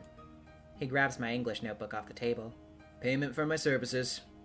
His friends chuckle along. I couldn't care less about that. Even though she isn't here today, I don't mind. I know we're going to see each other soon. I'm going to do everything to bump into Ira again. I'll walk the whole town up and down so that we see each other. I'll scour every corner of this place to find her. Perhaps I'm being overly reliant on the universe's kindness. At the end of the day, even if I walk all the possible routes, there's no guarantee I'll run into Ira. But I want to believe. No, I'm convinced the world's merciful. So if I try my hardest, maybe my efforts will be rewarded.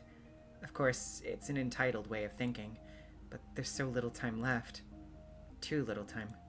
I need to make the most of it. I'll make as many memorable moments as I can while Ira is here. I'll make every encounter count. I'll fill this measly scrap of time with wonderful things. Ira! Hi! Oh, Jesus, it's you. She sighs with a mixture of relief and irritation. I barely hold in a giggle. I'm so glad to see her. It worked, it really worked! I spotted Ira between the rows of garages on the edge of town. She was crouching down by the wooden wall, hugging a thermos with one hand and holding a cigarette in another. What are you doing here? What does it look like? Meditating? Wrong answer? Ira shakes her head and looks back at the ground.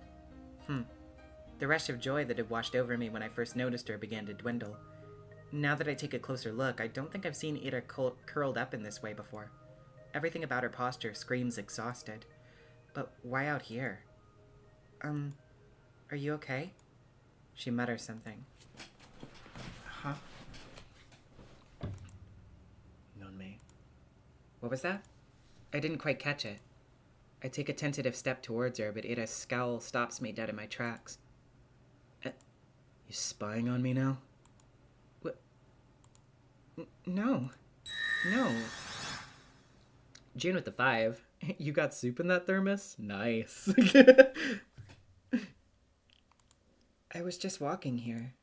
At a garage lot? Yes. She gives me a look of such contempt it sends a shiver down my spine. Why? I'm not lying. Really. I always take these walks after school, and keep going on the same route gets boring over time, so sometimes I go through here. Or through the barracks. Or a couple times I even went to the helipad. You know, the one that's over there. As I speak, I see Ira's expression slowly change from disdain to confusion. This isn't right. We talked so nicely just a few days prior. Why then, did she hear something bad about me? From who? I don't think she'd believe a word of Goddine's. I mean, I usually stroll along the main street, or near the community center, but it'll get colder soon, you know? So, it's better to enjoy the outdoors while you can, right? I just keep speaking, hoping that she'll stop being mad at me. I need to keep going. I need to keep talking because that's what I wanted to do with her. I wanted to talk, and so I have to because I can't waste this moment. We can recover from this. I can cheer her up, and we'll clear everything up, and she won't think that I'm some creep. I just can't stand it. I can't bear having her glare at me in silence.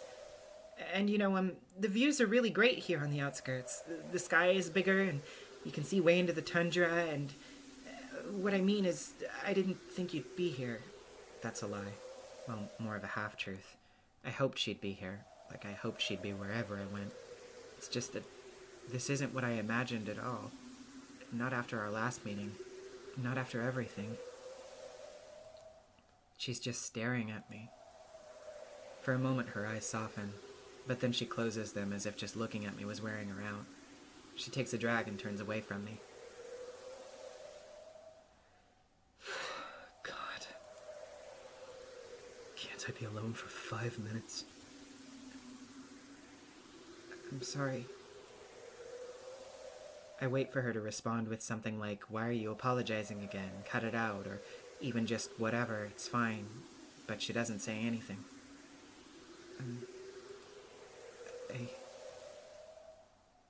I'm sorry.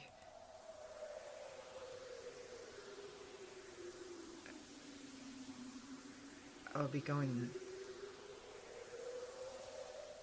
Goodbye. Silence. I walk away. Cold wind blows in my face. The mounds of snow on garage roofs look smooth and soft. When blizzards hit, they'll get completely buried. I'd like to have a snow hill form over me, too. They look cozy. Actually, I wonder what Ira carries in her thermos. Guess tea would be the obvious answer, but what if she's one of those people that like to have some warm soup with them? That would be cute. I should have asked her about it. I feel like I'm gonna cry.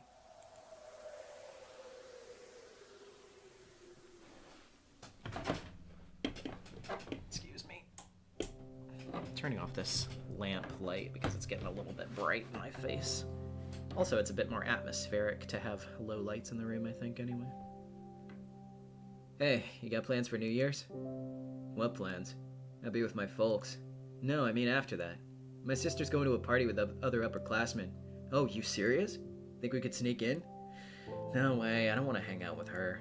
Man, come on. You're gonna have those older girls there too, right? The ones from grade 10? I bet Mishina will be there. Like she'd talk to you. Hey! You don't know that. I said we're not crashing anything. They won't let us in anyways. That's true. Where are we going then? Whose place? Not mine. I got Grandma coming over. I can't host. You?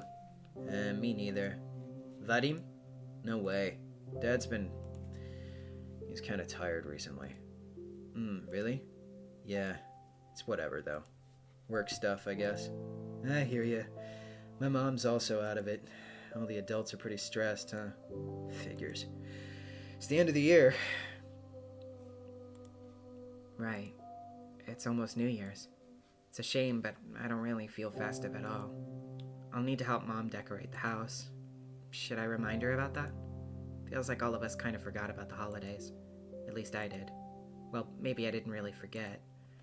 The end of the year has been looming in the back of my mind, but not as a cause for celebration.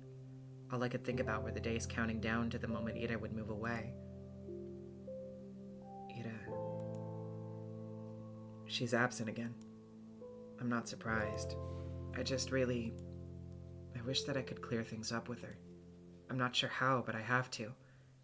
Maybe I should apologize again? What for? Did I really do something so wrong? I guess I've been pretty annoying, but I don't know anymore. I need to think of something that could cheer her up next time we meet. Will more apologies really cut it? Probably not. She'll just get more annoyed. Then maybe a small gift? That might be weird, though. And I won't get any more allowance until next week. What could I even buy with this spare change? Maybe a little treat will do? A waffle? Would you like a waffle? Ah! What the hell? She's not a freaking dog! Why? Why does my mind always go to some weird place with her? I should just shut up. Focus on something else. It's just so difficult to do these days. Difficult. But I've got to try. Inhale. Exhale.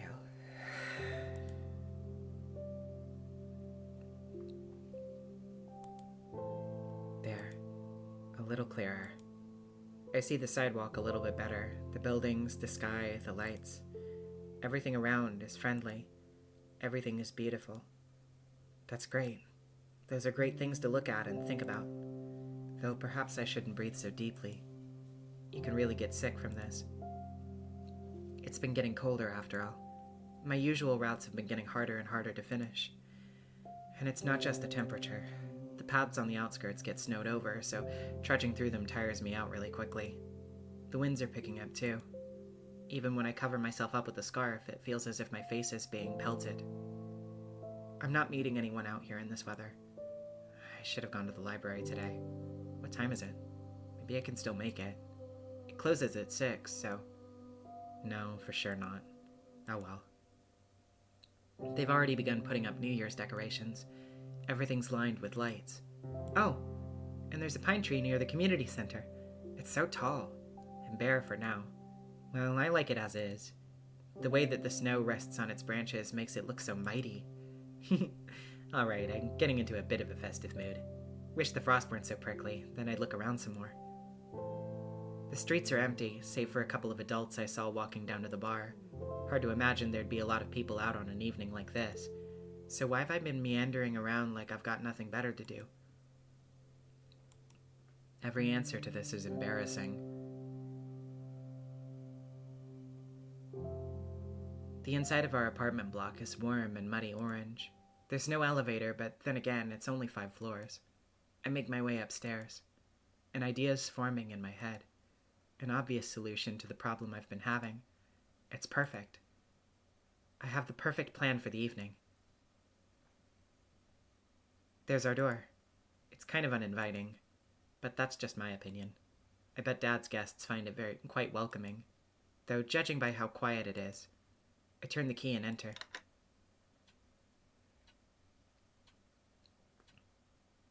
The only sound is the faint muttering of the TV coming from the living room. Yes, thank God, no visitors today. I hang my wet coat up to dry, take off my shoes, and quietly go down the corridor. Hi, Dad. Hello. I don't even stop to peek into the room. I won't see anything I haven't seen before. At least tonight seems like it will be calm. I wash my hands.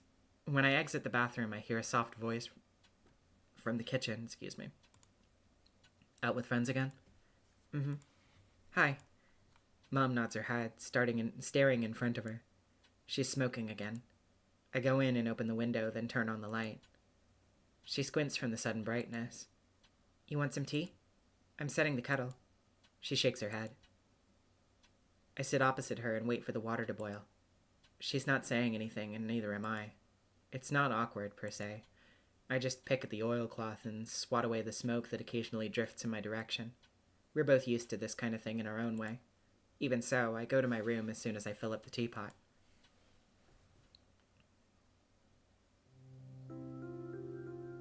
I don't like locking myself in here. I do it every time, and every time I'm swarmed with nasty thoughts. Can't even spend some time with your own mother? You run away from her even though she has it so hard, so hard. You traitor, brat, ungrateful filth. It's the kind of self-flagellation that goes nowhere. Do I think that if I badmouth myself enough, I'll be forgiven? This happens every time and changes nothing. It's pointless. So I direct my attention elsewhere. What was I going to do? Oh, right! I pick up a pen and start flipping through my notebooks. You'd asked me to write a poem.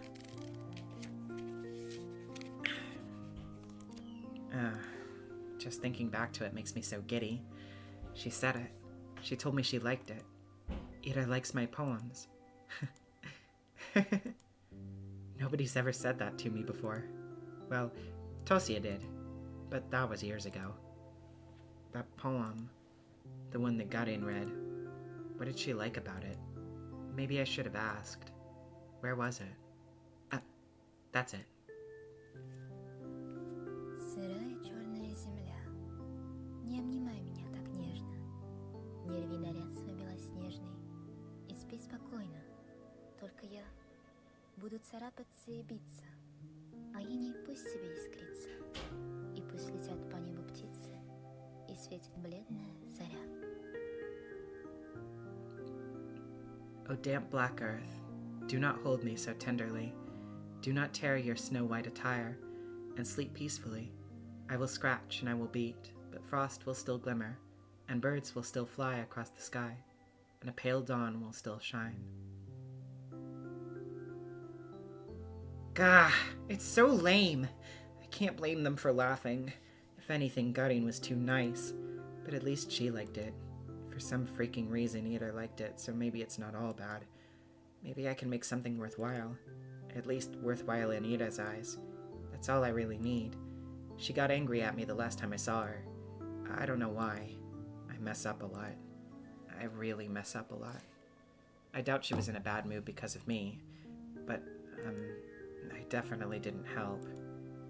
But now I will. Maybe if I do this, she won't be so mad anymore. I've been really trying since that day. The day she helped me with the diary, I mean. I've been trying, but I just can't get the words to flow right. Today, though, I really want to do this today. I think I can do it. I'm like a kid that only does their homework when their parents yell at them. I don't even know that she'll show up to school again. Bumping into her on the street's a tough bet, especially with this weather. Well, I'll try anyway.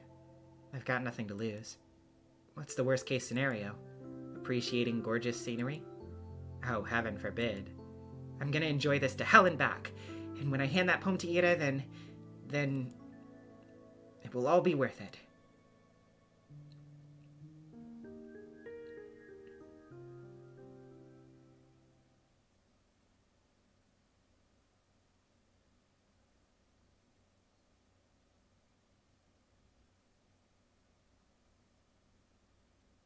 Ow. My wrist is tired. I'm gonna totally wear down this poor little eraser at this rate. I've gotta remember to buy a new one. It's just a bit annoying. Even though I ask my classmates to be more careful, they always forget about it. I didn't used to do that before, but now whenever I lend a textbook to someone, I specifically ask them not to doodle in it. Despite that, they always come back with crude drawings all over. I can't hand them back to the library like that, and I'll get in trouble if a teacher sees it. I lean back in my chair. A week. That's how long it's been since I've last seen her. It's not exactly new for her to skip for several days at a time, but a whole week. Nobody else seems to be bothered, though. I shouldn't be either. It's not her job to be my, I don't want to call her pit bull.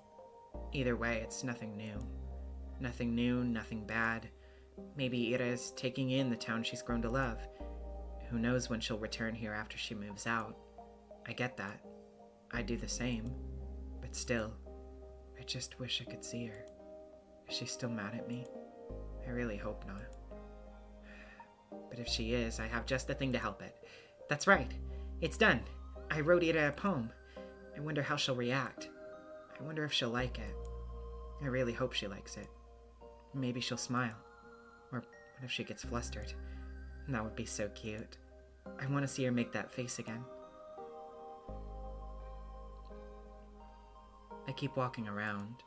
I don't really expect to see her at this point. It just feels like a duty I need to fulfill. Like a soldier patrolling the streets. Whoa, that sounds pretty cool. And it's not like the weather's harsh all the time. Real colds will settle in a couple of weeks. The wind can get annoying after a few hours, but aside from that, it's bearable. It's pretty. It's all good. The main road. The 2 residential streets. The community center. The helipad. The garages. The parking lot. The school. The stadium. The research center. The kindergartens. The barracks. I've seen it all 1,000 times. Perhaps somewhere deep down I'm a little tired of this view. But I can't hate it. And I can't pretend like I won't miss it when it ceases to exist. When I finish school, I'll go to university. I'll tell everyone I'm from Vorkta, not Vorkta 5, because Vorkta 5 does not exist. People from Vorkta 5 do not exist. The ones outside will ask me something about Vorkta, the real Vorkta, and I'll answer with zero hesitation. If I couldn't do that, I wouldn't be allowed to leave at all. To leave Vorkta 5, you have to deny its existence. I have to deny its existence no matter how much I want it to exist. I have to deny. I have to.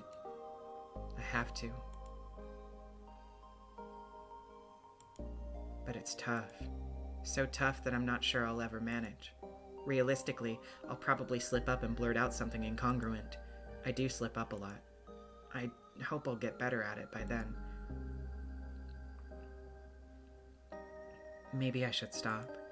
I lower my scarf and take a big breath. Ouch! I'm seriously gonna catch a cold from this. But at least my head feels really clear. I look up and see the familiar purple-gray of northern twilight. No, not twilight.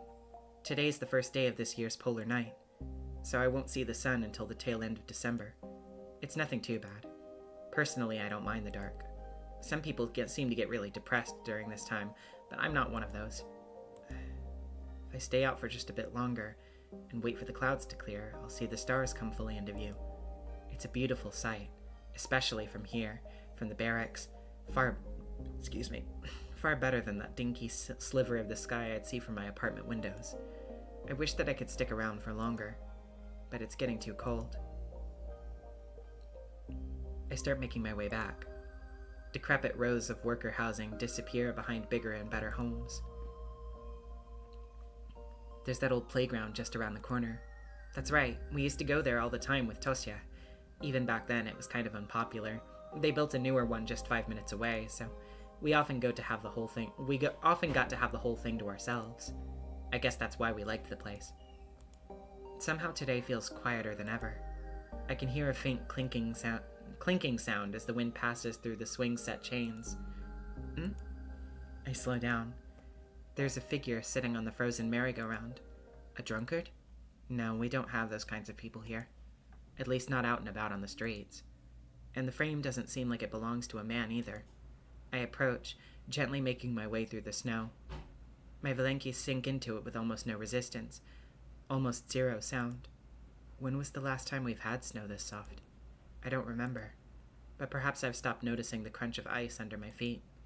Perhaps it's me being too focused on the person I've now recognized. It's Ira.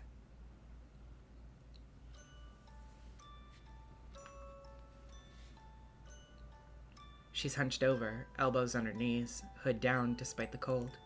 Her hair's tangled, half wet from the snow. What's she doing out here? Smoking, or...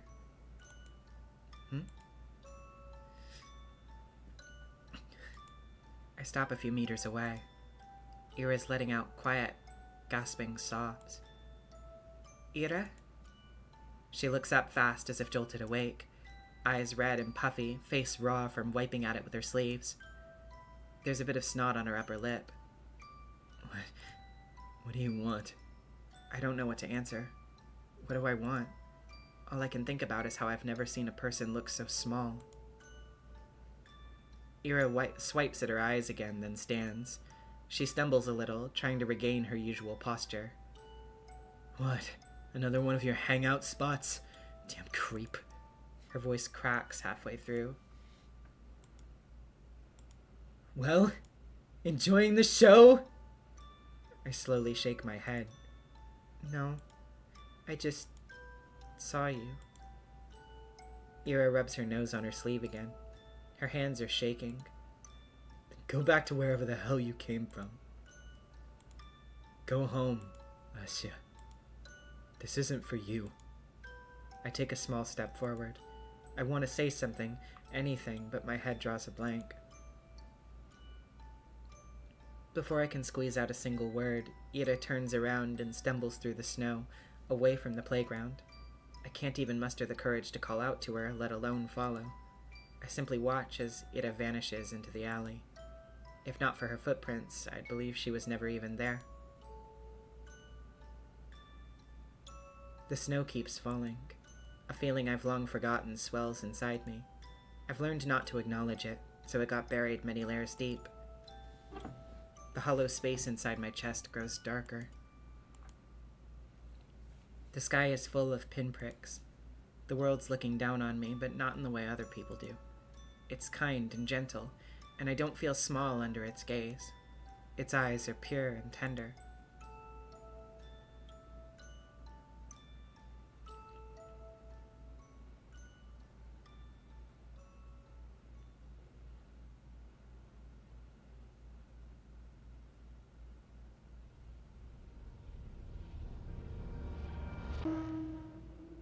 Episode 1 end. Episode 2. Marina.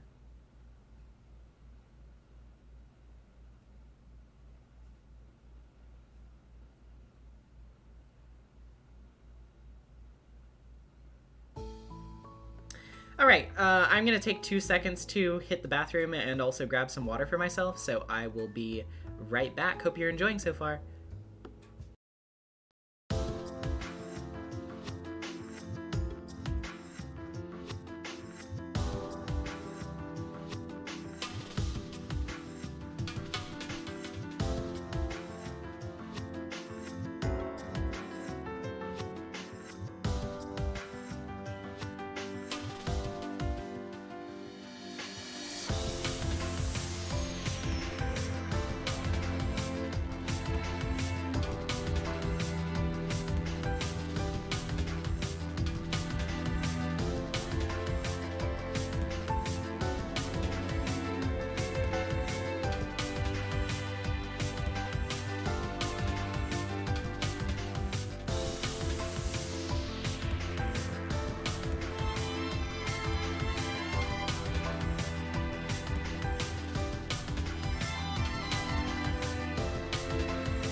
Alright, I'm back. Thank you for waiting. I'm glad to see that everybody's, enjoying. By the way, the rent bar on the top left, which is a reminder to donate, is cutting off the text there, but it says December 19th in case you couldn't tell just from general context. Oh boy, I have to remember how to say this. I think I remember from having looked it up. In case, if I didn't get it wrong anyway from where I looked it up, but... Okay. Sorry. Adjusting my chair. There we go. The inside of the... What is it? Sviskoshka Cafe is warm. I think that's it. It looked that way whenever I walked past its huge glass windows. The whole interior basked in golden light. I did feel tempted to enter a couple times, but whenever I saw my classmates there and realized they'd see me sitting at the table all alone, I just kept walking. You've really never been here before? Whoa. Well, there's a first time for everything. You gotta try their bird's milk souffle. So good. Alright. I think my mom brought something home from this cafe a couple times. Eclairs, Medovik, some other sweets. I don't remember much, but they must have been good. I always buy my own treats at the store. They're cheap and tasty. Yeah, cheaper than these for sure. Oh, you got something else.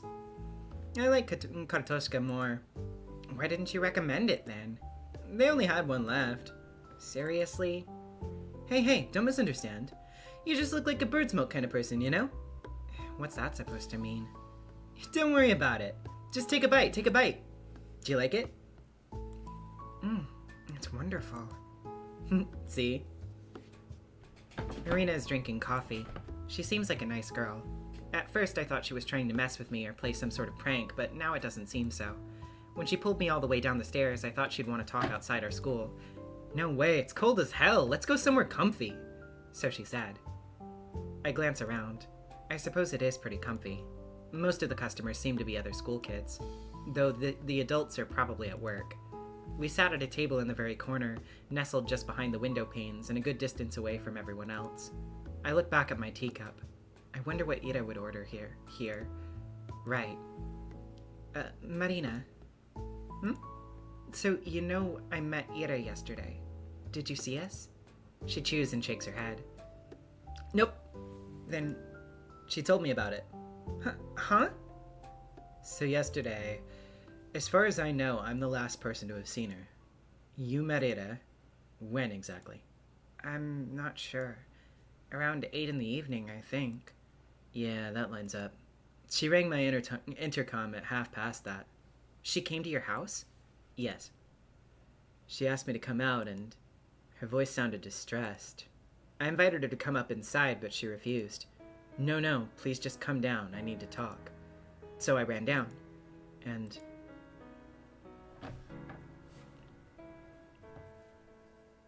She looked so shaken.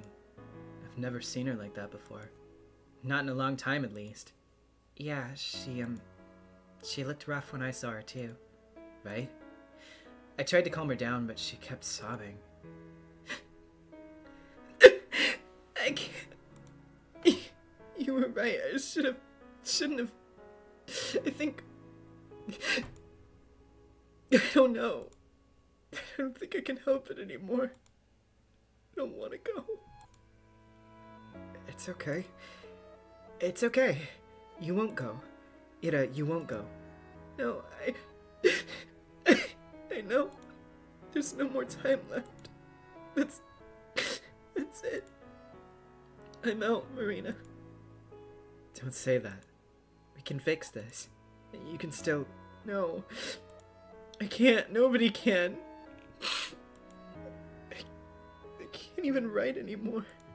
I can't write anything. Ira. I held her while she stood there weeping. I kept saying the same stuff. She kept saying the same stuff. I didn't know what to do. Then she said... She saw me. Just now. Before I came here. Huh? The freaking weirdo. Asha. She saw me like this. She saw me. Weirdo. Her words, not mine. She laughs. Don't take it personally. You know how Ira is.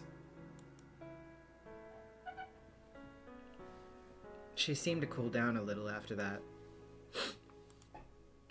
Hey, you sure you don't want to come up?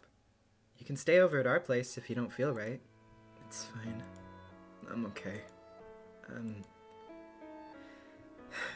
I'll be going then. Wait, come on, just like that? Yeah. Bye. You're kidding me! And then she left. You didn't try to stop her? Huh? I mean, I can't, restrain her. And hey, I could ask you the same thing. You didn't hold her down with hands behind her back, did you? No, I didn't. I did just watch her walk away, didn't I? But judging by Marina's story, looks like these two really were friends. What did she say again? She hasn't seen Ira like that in a while? So she's been in a similar state before, and now she's all messed up. All because she'll be forced to leave? So, why can't we tell anyone about this? Well, how much do you know about Ira's family? Admittedly, not much. I know they've had some issues because of, Ira's behavior. They said that she'll be expelled and sent away after this quarter. That's about it. Well, you're not far off. Her parents have been catching lots of flack. Yes, but I still don't really understand it. What do you mean? I mean, even if they're getting criticized, sending Ira away, it just feels like they're giving up on her. Well, what do you suggest they do? We only have one school. If Ira gets expelled, she has to study somewhere. That's true, but it feels wrong. There must be other options. I guess some people learn at home. But I'm pretty sure you gotta be disabled to get approved for that. And who's gonna teach her? Her dad works at the institute, her mom's a nurse. No one has time for that. Wait, I thought her mom was... I don't like it either, but I can see where they're coming from. I look down at the cake I've been aimlessly picking at. She's right. I was so quick to cast a moral judgment. Did I expect their whole family to move just because of Ira's poor attendance? Did I expect them to come begging on their knees for the board to keep her enrolled? It's just so childish. I understand, but what does this have to do with keeping silent? Do you know Ira has a little brother? A little brother? I had no clue! She does. His name's Tolik. Funny kid. I really had no idea.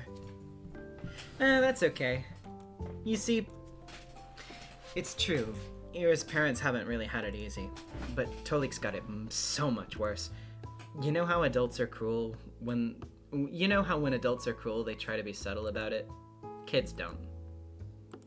It's not so bad when you're in kindergarten. Sure, some kids won't play with you because their mommy told them not to, but they're still too small to really get it. It sucks, but it's not the end of the world. However, he's going to school next year, so right after his sister got expelled. That's one hell of a legacy to walk into. Oh no. No pressure, right? At least nobody will expect too much from him. Don't say that. Sorry, bad joke. But my point is, everyone knows that it's gonna get worse. I can imagine. Yeah. So on top of all of that, picture how people will react if they found out his sister was unstable. Ira's already prone to anger. You've seen it yourself, right? Now imagine adding hysterics to the mix. Sobbing, panicking, acting strange. Not a great look. Well, that's a bit crude. I wouldn't call what Ira did hysterics. I wouldn't either, but you know how they're gonna paint this. Word spreads fast. You say anything to the teachers or police, next day everyone in town will know. That's why I don't think it'll help anyone, Asya. But maybe it could give them a clue. What clue? Well, if anyone should give testimony, it's me. I saw her last, right? Oh, wait, sorry. That was Marina. If anyone should give testimony, it's me. I saw her last, right? Oh, right. That makes sense. Well, I told him I saw Ira from our apartment window around that time. You know, without the part where I came down to talk. But I don't know how helpful that'll be. She seemed to go in the direction of her house after we met, but I didn't exactly follow her home. So, not much of a pointer. At least they know she didn't leave the city. Border control could tell that much. Right. This sure is a pickle. I've had my doubts about reporting from the start. And now Marina's solidified them one by one. Tolik, this really could harm Ira's little brother. But if that's the case, are we really supposed to sit back and do nothing? I don't like the idea of that. There's one more thing I wanted to clear up. One burning question Marina must know the answer to. Oh, by the way, you seem to be a good friend of Ira's. Maybe you know something about this. Good friend is generous. I mean, I guess I am. Just don't tell Ira that. She'll break out in hives. Oh no. Really? Yep. She said my jokes get on her nerves. Can you believe that? Yeah, I believe that. What? Mean? Sorry. I'm used to the abuse. Wait, that gives me an idea. Let's climb a roof and yell some crap like, Irotska Marinotska, best friends forever! That girl'll come back just to choke us. Wow, that's so smart. Ain't it? But the roofs are slippery this time of year. Oh, boo. We'll tie a rope around you then. Why me? You seem lighter. That's it? Don't worry. I'll hold you real steady. I have a strong center of gravity. So I'm doing the screaming then? Exactly. Oh no, I'm no good at that. Don't worry. I'll just pretend to lose grip on the rope. You'll shriek your lungs out. I refuse! How long has it been since I last chatted with someone like this? Feels like forever. Marina, huh? We keep talking and I don't feel uncomfortable. Not one bit. Really, I haven't felt so carefree speaking to a person in a while. Should conversations be this easy? It feels like I'm cheating. Especially considering the circumstances. Just yesterday, we both saw Ira agitated and crying her eyes out. Today, we learned she never came back home. It's supposed to be terrifying, but for some reason, it's as if both of us are certain we'll see her again. As if there's no way things will not turn out okay. They have to. What the hell? Huh? Crap. Why now? So, they finally let you in, huh, Shubina? This place has really gone downhill. Hey, Vadik. Marina. These two know each other? Look at you, getting a replacement already. Can't blame you, but come on, Shubina of all people. He looks at me. No offense.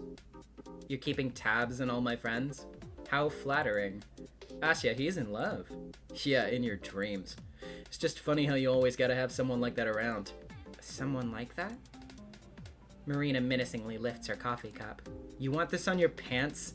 Ooh, scary. You want to get banned from your single hangout spot? I won't. It'll just be a happy little accident. With your aim. Look who's talking. Asya, this guy couldn't aim for the toilet till he was 11. His mattress, however. Shut up! That's not... Gunny makes sure none of his buddies heard that. He glances back at us, trying to look unbothered. Why am I even talking to you? Good question. Wasn't she your best friend or something? Jeez, why does everyone keep saying that? I mean, maybe I'm wrong. You seem to be having a snazzy time without her around. Having a good laugh and all. And? You were joking about it too. Huh? In class, you laughed when they declared Ira was missing. Well, she ain't my friend, is she? The bitch attacked me. That's not the point. You don't think she's really missing? I don't give a damn. And you don't really seem to either. Why should anyone? You're exhausting. Don't worry, the feeling is mutual. Well, whatever. I just came to check in if it's really Shubina over here. Thought I was hallucinating for a second. So what, they let you out in public now? Must be a big day for you. Having fun? She was before you showed up. 1, not talking to you. 2, learn to take a joke. Whatever. My boys are waiting for me. Ciao, ladies. Enjoy your evening. Why, thank you. With a sneering grin, Garin strolls back to his friend group.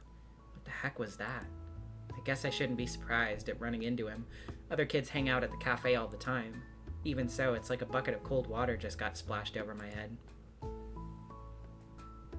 Jeez, can you believe this? Yeah, I didn't expect that. No, seriously, how can a man be so catty? Never thought about it. Ugh, it's just pathetic.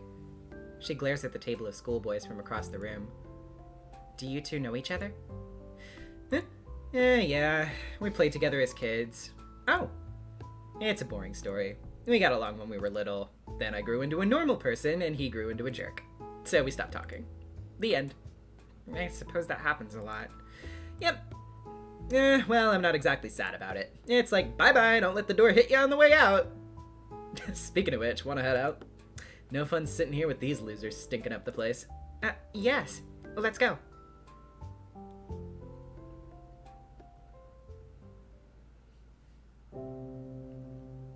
The cold immediately stings our noses as we step outside. The sky's just as dark as it was when we went in an hour ago. It's a deep violet, one of my favorites. Marina huffs and grumpily pulls up her scarf. Man, I wish we had more cafeterias or something. Well, there's the pub. The pub. I guess we could get in. I've been told that I look mature for my age. Is she seriously considering it? Also, who told you that? If you want to sit somewhere, we can go to the, library. I realized how lame of a suggestion that was halfway through the sentence. And here I thought I was doing all right. Library? Never thought of that. Well, it's rather nice if you want to, be at peace for a bit. Whoa, at peace. Peace and quiet is important, yeah. Self-reflection. Meditation. Contemplation. Like Buddha and stuff. Yeah, I hear you, I get it. Buddha. Sounds great. I'll try it sometime. Thanks. You're welcome? I think I'll go home for today, though. Yes, that's alright. I was thinking the same. Cool then. It was nice talking to you, Asya. Sorry about the whole Vadik thing. Oh, no, don't worry. It's not your fault. He just came up to us, so... Nah, I kinda made it all worse. The guy just drives me up the wall. Yeah, that's fair. Guess Sierra and I have that in common. Did she really throw a friggin' chair at him? Yes. That was not a laugh, sorry. I was laughing. Yes, she did. Hey. I'm sure she's fine. You are? Yeah. This probably sounds silly, but it's like I believe in her. No way she'd just go and disappear like that. I think I get what you mean. Ira's really tough. Exactly. She's not going down that easy, yeah? Yeah! Well, I'll be going then. See you around, Asuka! Bye-bye. See ya! Marina energetically waves her mitten at me and runs off down the road. I wave back before going my own way. I shoot a parting glance at the cafe. There's the table occupied by Guardian's friends, and ours is... I never paid attention to it, but the table we sat at's half obscured, if you look at it from the outside. At this angle, only Marina's back would be visible to passersby. If she usually sits there, then Ira might have sat at this cafe as well. It makes sense with Guardian's comment, too. Replacement. She must have only gone there when Marina dragged her in, and they sat in that same spot that made Ira invisible to anyone on the outside. I wonder if that was intentional. I should ask Marina about it, and also about what kinds of sweets Ira liked, and whether she preferred coffee or tea. I can't wait for Ira to come back. Water.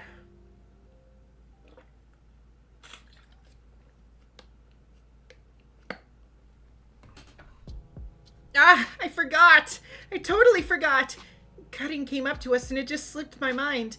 I wanted to ask Marina about the man-eater I was seeing. It doesn't feel like something she would do, but after everything I've learned, I'm not sure if I knew Ira at all. We don't talk much at breakfast, but I asked my parents if they heard about her disappearance in the morning. Dad said about what I'd expected. Gachovska's down here. Yes, we got a notice. Do you know Ira's dad? Did you see him yesterday?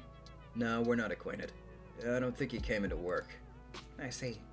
Do you think they'll find her? Of course they'll find her. It's not a big city. That's true. But there's still been nothing since the news came out. It's been a day. The police would know if she left through the control post. I suppose. It just doesn't feel like anyone is looking. They are. A few of my colleagues went in for questioning. Really? Nothing came of it. It's just a big waste of time. I don't see what someone's teenage rebellion has to do with us. Mom slowly shook her head. Poor girl. This made me feel a little more determined. It's clear the attitude toward the case is pretty much the same between kids and grown-ups. But it does sound like there's an actual investigation going on. So the police aren't just sitting back. At least there's that. No updates? Haven't heard anything. Yeah, me neither. Boring. The boys at the desk next to me are copying my homework. Everything's already back to normal. The same conversations, the same digs.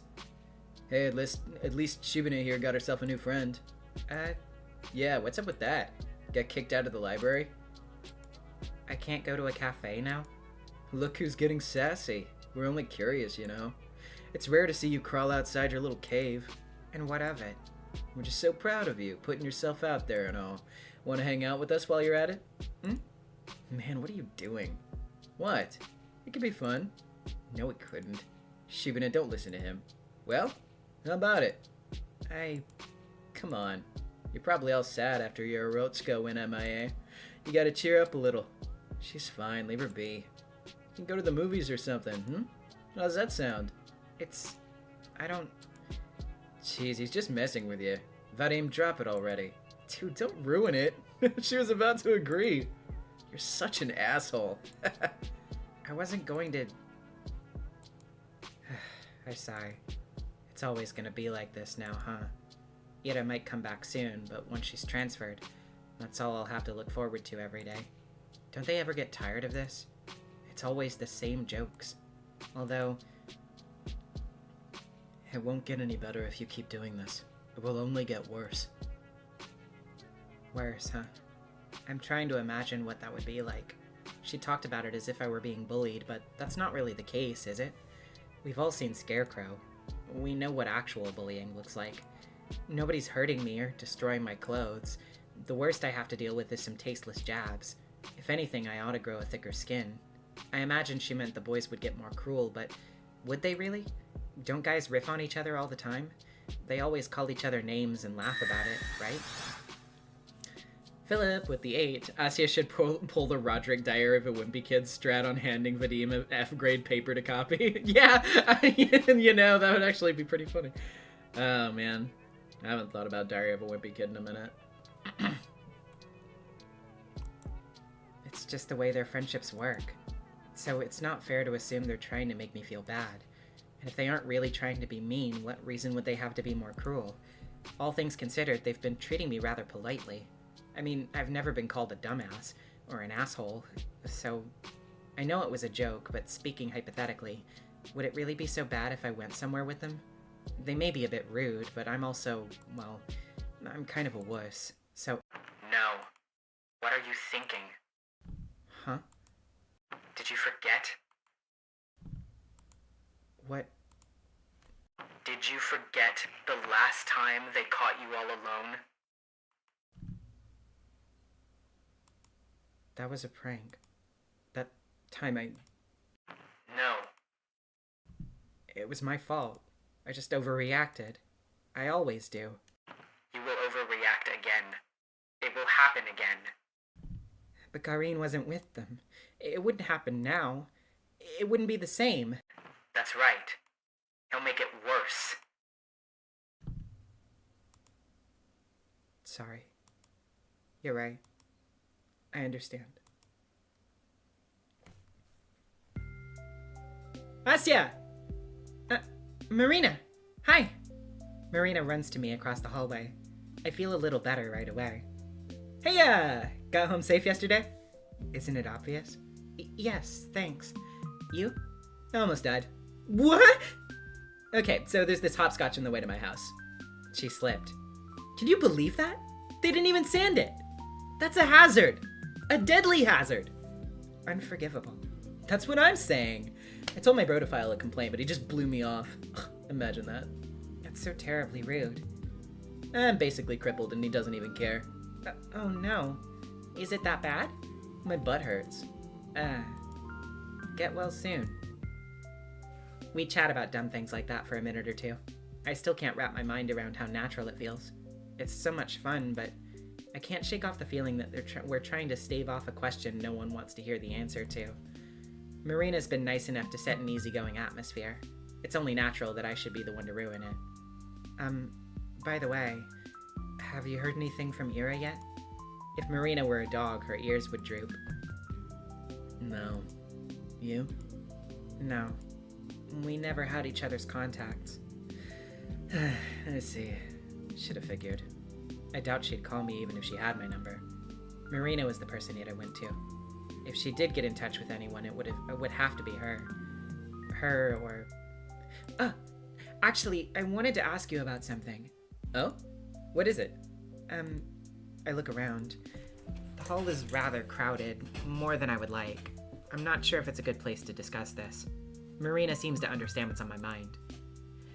Hey, how about we talk about it after school? You don't have any plans, right? I'm free, so yes, that'd be great. Sweet! I got 5 lessons, so meet me right after. Alright. Later then. I gotta get back to my friends. Okay, see ya. She returns to the group of girls on the other side of the hallway. So, Marina's pretty popular. Well, duh. She's a really outgoing person. Seems like the type that can get along with just about anybody. I'm just not used to people like that paying any attention to me. Doesn't feel real. As if it's breaking some sort of unspoken rule. As if it's yet another way the universe has allowed me to cheat. The school day passes slowly. The boys don't talk to me after our short morning exchange. That's good. The room felt like it was buzzing with gossip only yesterday, but everyone seems to have already lost interest. What more is there to say? I figure that's how it works when someone you don't exactly care for leaves the picture. If Ira had never stood up for me, I'd probably feel the same. The Russian lesson drags on and on. They called me to the blackboard last time, so I should be safe today. My thoughts drift to a different place, and my eyes wander. The windows. Thin frost engravings have begun appearing on the glass. Later than I expected. Maybe the humidity levels haven't been right. They always draw it in swirly in cartoons. I wonder why. The frost I tend to see is nothing like that. It looks a lot more like an imprint on a prickly pine on a clear surface, shattered into fractals. Or a clear surface shattered into fractals. A maze of edges expanding and folding over one another. It forces you to focus and unfocus. It pulls you in like a kaleidoscope. It makes it so that when you look into it, look at it, into it, and through it, into the same repeating pattern of white barbs, an ornament of needles upon needles upon needles upon needles upon needles upon needles upon needles. A glass that shattered without being broken. An edge without a piercing point. I think I've seen something like that before. Right. It's just like that time. The pattern manifests itself in jagged lines. It draws closer and closer. It invites me in. I almost understood something back then. I almost realized something very good and important. I wasn't in the right state at the time, but maybe now. Maybe that's why I'm seeing it. Maybe it's time. If I just look closer, strain my vision. The concentration of sharp edges is so dense, my head and skin and eyes begin to sting. Is there a form? A shape? A sign? A number? No. It's not enough. If only I... No, it's too much. It's too bright, too beautiful. It's so overwhelming, my eyes blur. It's so beautiful I might cry. It's too much, it's too much, it's too much, it's too much, it's too much, it's too much, it's too much, it's too much, it's too much. A bird flies past the window. Huh? I look around. Everyone is quietly writing in their notebooks. Did anyone hear that? Did anyone see? My eyes snap back to the frost-covered window. It's lovely.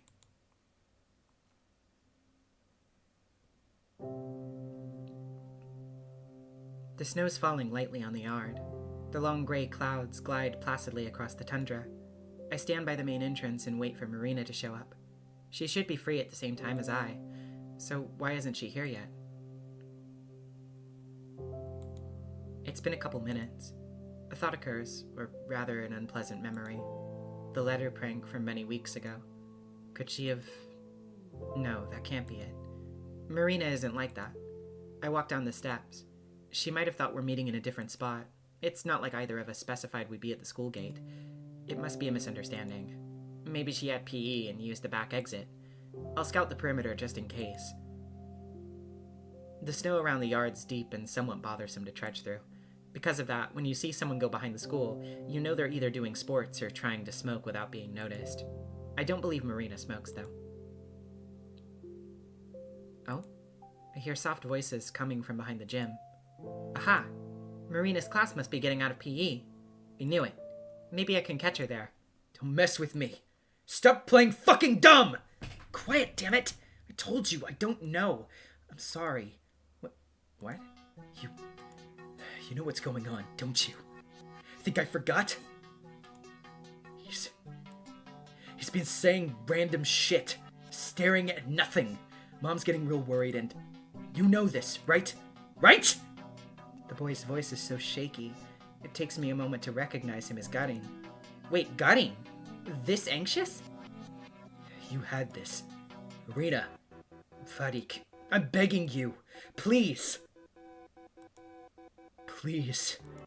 I don't know what to do. I'm sorry.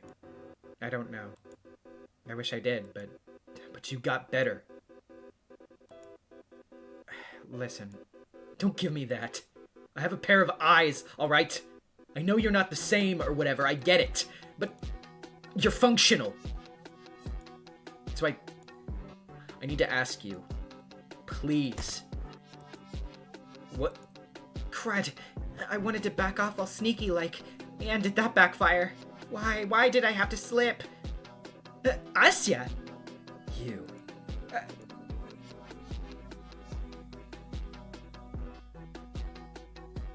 Before I know it, Garin pulls me up by the front of my coat. You little bitch! Think you can eavesdrop on people now, huh? I didn't! Hey! Let her go! She was listening in on us! No, I said let her go! He grimaces, but loosens his grip slightly. So, Shubina. I was waiting for Marina. We were supposed to meet up after school. That's right, we were. Though, I thought we'd meet by the gate.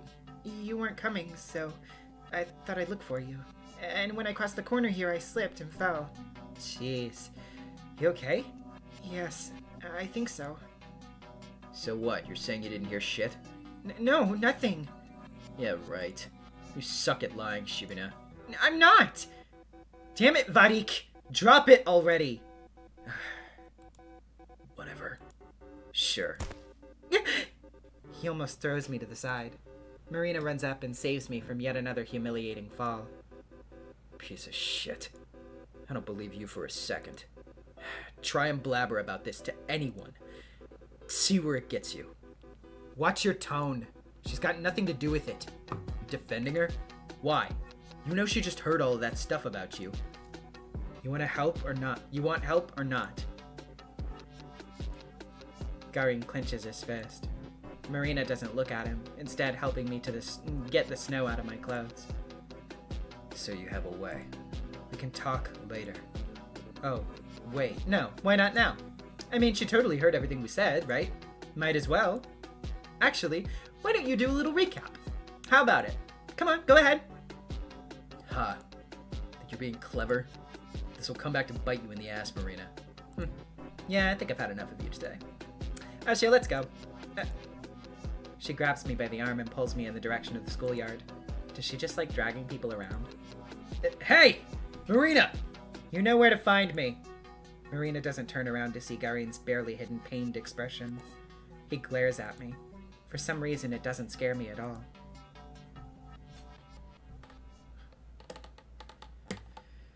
Oh boy. Water.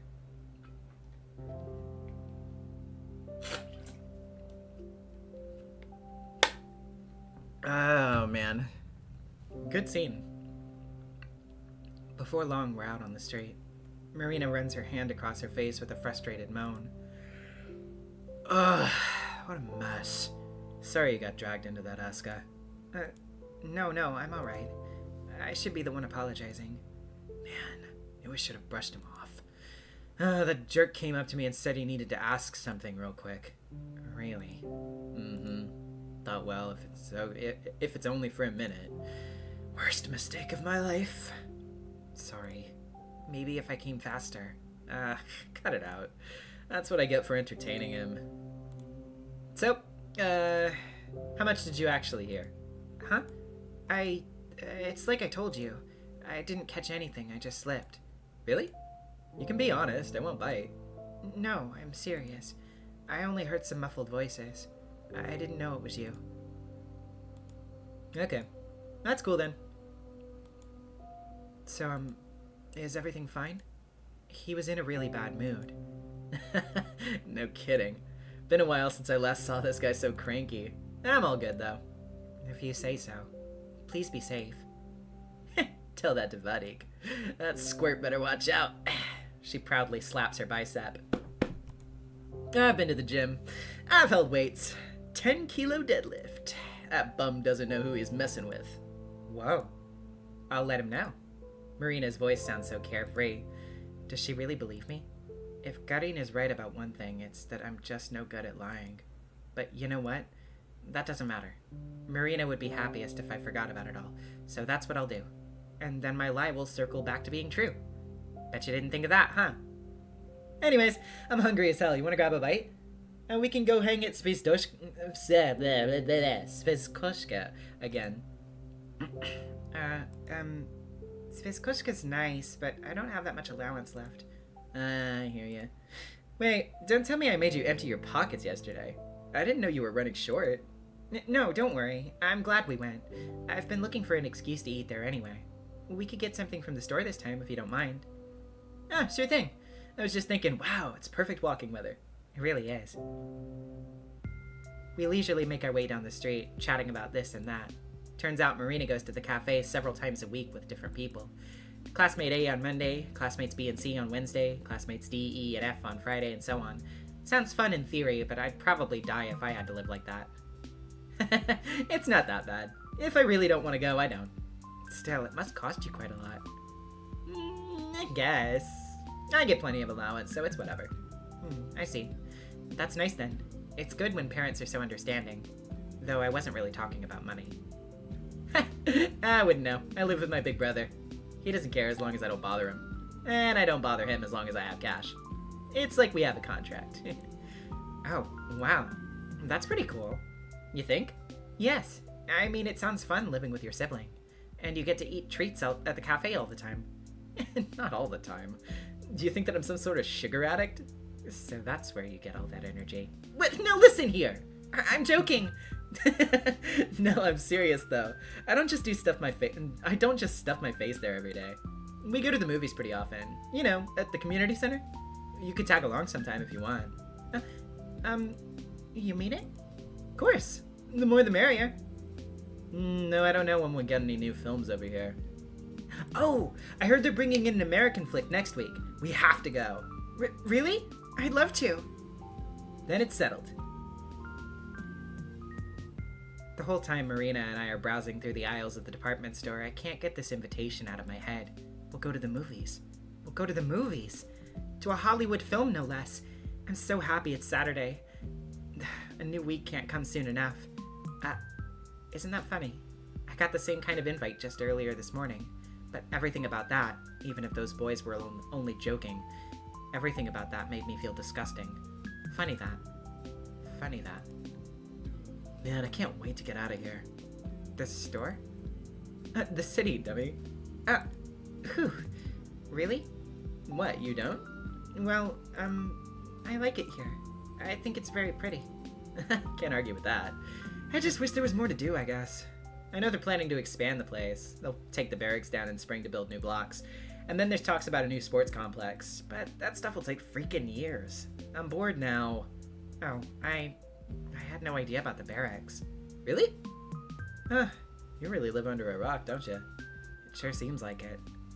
Well, now you know. Point is, there's jack all to do here. Can't wait until I'm done with school. Just a year and a half left. Do you know where you'll study already? No clue. I'll see where life takes me. I'm a person of countless talents.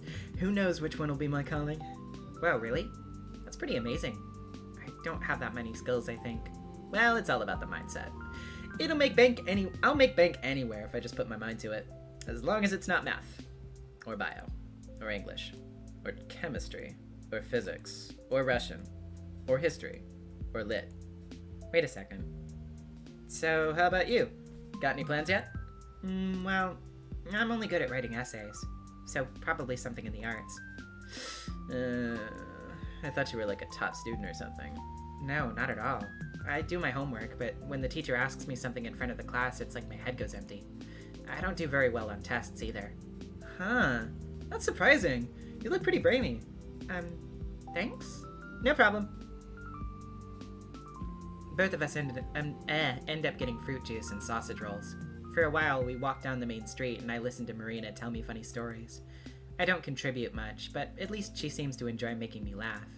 I probably come across as boring. Perhaps I'm way too easily impressed by mundane things. I look into her smile. It's lovely, and I'm not sure I see anything behind it. But Marina's a very nice person. With nice people like that, it's hard to tell. Maybe she thinks I'm lame but doesn't realize it. Maybe she's stifling that feeling down out of the goodness of her heart. Maybe one day it will become too heavy, too unbearable, and that's when she'll explode at me for all the times I've acted strange or looked too ugly next to her. That day's getting closer with each passing minute. It's rapidly approaching, and she's none the wiser. But that's fine. I know it's coming, so I'll prepare. Until that day, I'll enjoy my time with Marina to the fullest. This small repose didn't come out of nowhere. I understand. Ira, who was supposed to be here until the tail end of December, went away. The same Ira that came as an answer to all of my prayers. Bringing her to me was probably cost the world a lot of effort. And when all of that effort was cut short, well, Guardian called me a replacement at the cafe. Maybe that's true from his perspective. Maybe even from Marina's. But from where I'm standing, Marina's the substitute for everything that Ira stood for. My hope, my shield, my happiness. It makes sense she appeared as soon as Ira vanished. In fact, it all lines up so perfectly, I'm surprised I didn't notice it right away. Of course, that's what it is. But then I'm not certain why it isn't working like it should. It's not Marina's fault. It's not the fault of the universe either. That leaves only one other suspect. Me. Something in my brain just refuses to connect. It feels amazing to have someone like Marina go out of her way to talk to me, even if it's only because Ira is missing. Nevertheless, I can't appreciate it fully. I can't get lost in it the way I'm clearly meant to. As if it's not enough. As if... I still keep thinking about Ira all the time.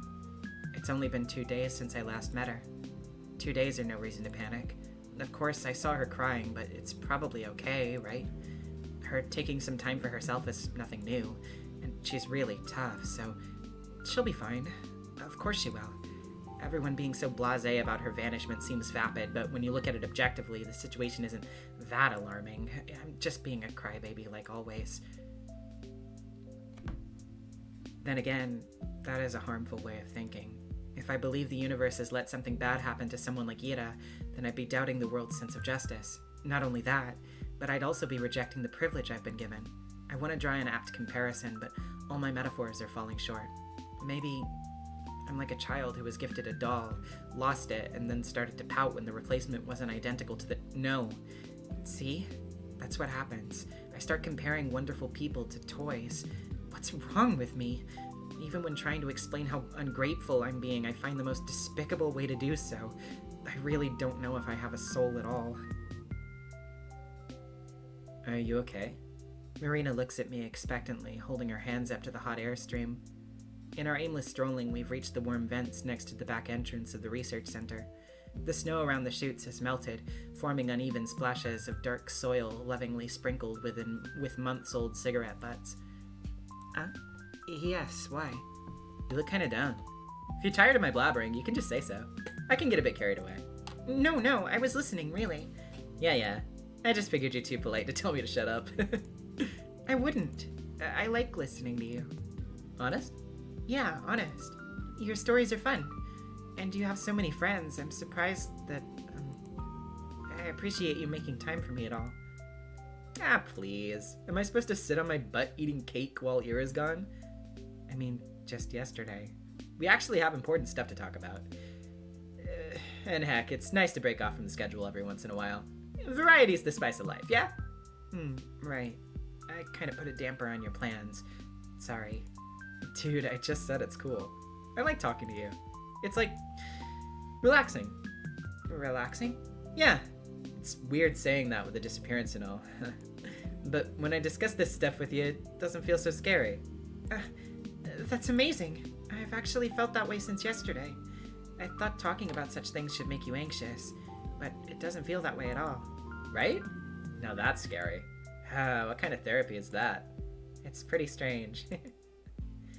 Speaking of which, you wanted to ask something? Water.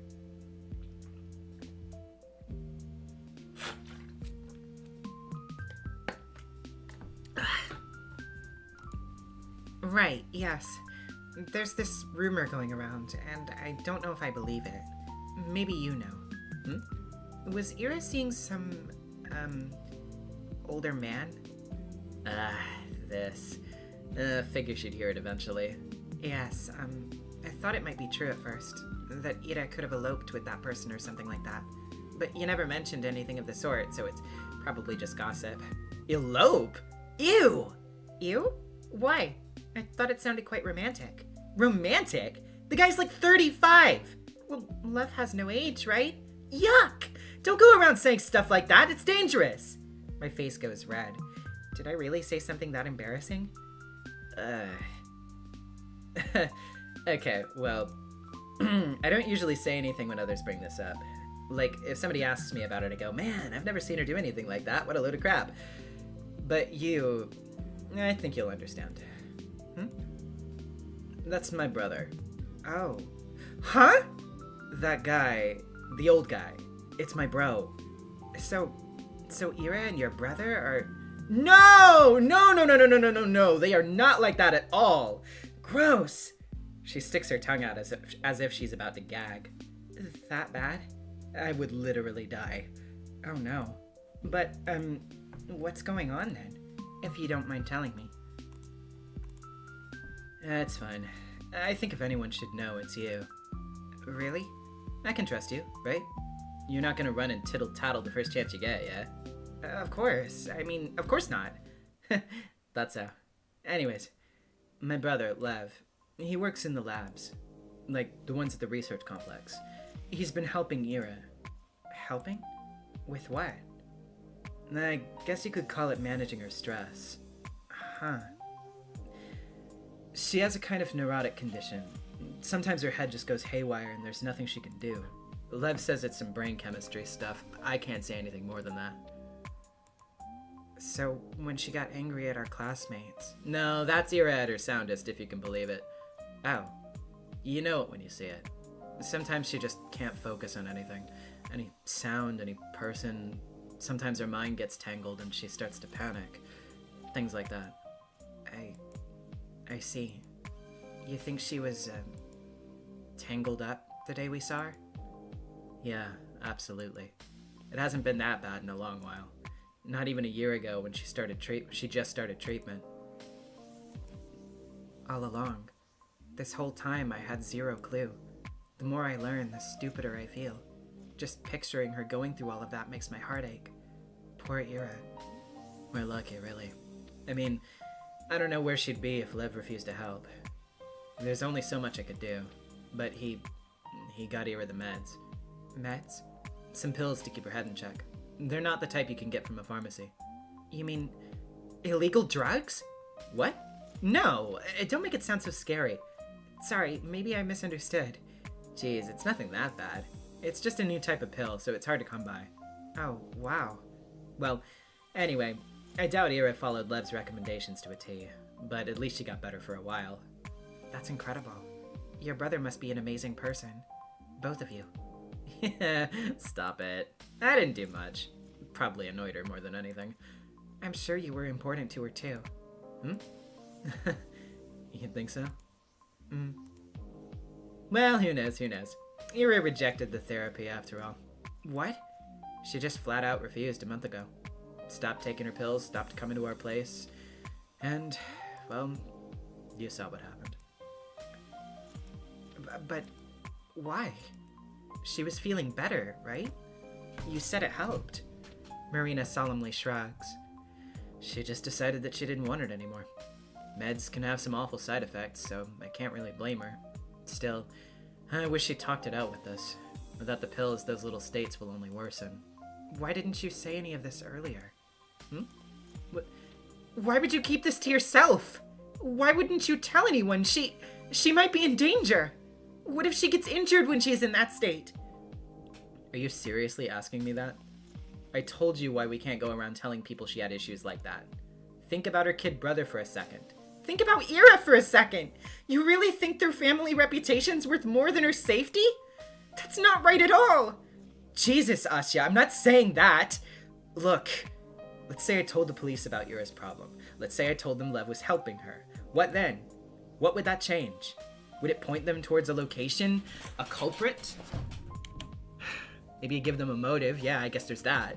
But so what? What do you mean, so what? They'll know she didn't run away just because she was rebelling or throwing a fit or anything silly like that. Then everyone will understand it's serious. Everyone will work hard to find her. Maybe the whole city will band together and... Marina's bitter laugh is sharp enough to sting. They'll take it seriously? Band together? Asya, you should be on TV or something. Listen, Asya, Ashinka, that's not how it works at all. You mean the police? The world. You think everyone will suddenly feel bad for her? That's cute. Let me tell you what people will actually say. People will say, oh, that makes sense. I always thought there was something off with her. That's right. She was totally messed up in the head. Yeah, this was bound to happen. Sick people can just snap. Sad, but what can you do? No point in looking now. Betting a 10 she killed herself in a ditch. Betting a 100 she froze to death. Shut up! Don't say that! Stop lying to me! I'm not lying, damn it! That's how it's gonna go, and you know it! They'll turn it into an excuse to gossip more. They'll turn it into an excuse to brush her off. Her life, her choices, her disappearance, everything. Even if Ira is really gone, everyone will remember her as that. She'll be the basket case that always had it coming. Does that have a nice ring to you? That's just not right. That can't be right. It's... Hard pill to swallow. Marina. Be mad at me all you want. I'm also... You have no idea how mad I am. But if I betrayed Ira's trust like that, I'd never live it down. I'd hate myself for the rest of my life. So why are you telling me this? Because she told me you looked up to her. So I believed you'd understand. Maybe I was wrong. You think Ira would want us to tell everyone about this? Think she'd come back and thank us? Send a blessing from beyond the grave? Don't talk about her like that. Huh? Come on now. Asuka, you gotta face reality. You know how everybody will react when... No! That's not what I mean. I wipe the tears and snot that have apparently been pouring down my face. Don't talk about her like she's dead.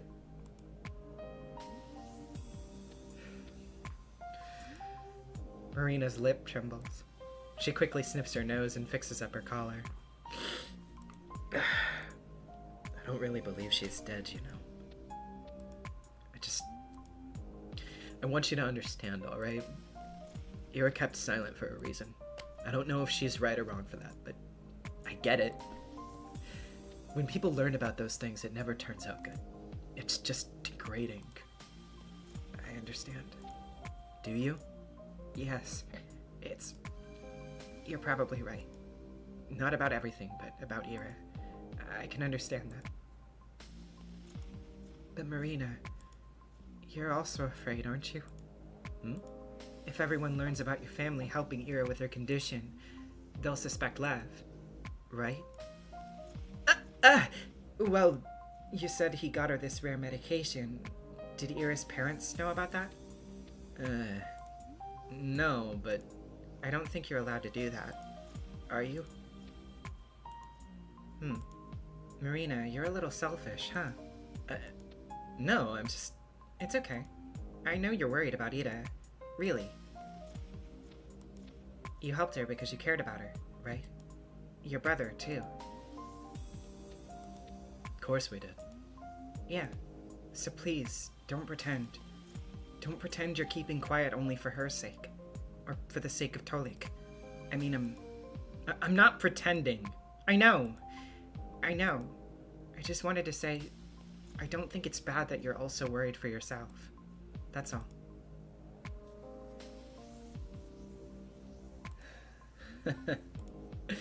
Yeah, sure. Why not? I'm scared to get in trouble. There. You don't have to say it like that. What? I'm saying it. I'm putting it out there. I don't want to get in trouble. I don't want my brother to get in trouble. I don't want him to lose his job. Is that what you want to hear, Asya? Marina, please. I don't want to fight with you. You're the one who started screaming at me. I don't want to fight either, you know. I'm sorry. I shouldn't have yelled. Please, forgive me. I am... jeez. Why so serious all of a sudden? It's not a big deal. Maybe. I thought it was important. Sorry. God, don't apologize. I feel like a total bully now. Oh, sorry, I'll stop. No, cut it out. Don't look at me like that. Don't look at me with those puppy dog eyes. Alright, I'll look away. For crying out loud. Marina chuckles and lowers her head. Her smile's wry and tired, but for some reason I don't feel sad looking at it. Something about her defeated expression makes me feel hopeful. That doesn't sound very nice when I put it like that. Sorry. I got carried away as well. Oh, no, not at all. You weren't rude or anything. No, really. I'm not usually like that. I don't talk like that. I know. And you're right. I said it in a nasty way, but you're right. I can come up with 100 of these noble excuses, but they're just that, excuses. I'm just trying to keep my nose clean in the end. It's really lame. That's not true. You need to look out for your own family, too. All of the good you did for Ira's sake still matters. Please don't belittle it like that. Maybe it does. Blah, I don't know anymore. Everyone's just looking to save their own skin at the end of the day. Every man's an animal, yeah? That's not what I mean at all. No? I think you're still a very good person, Marina.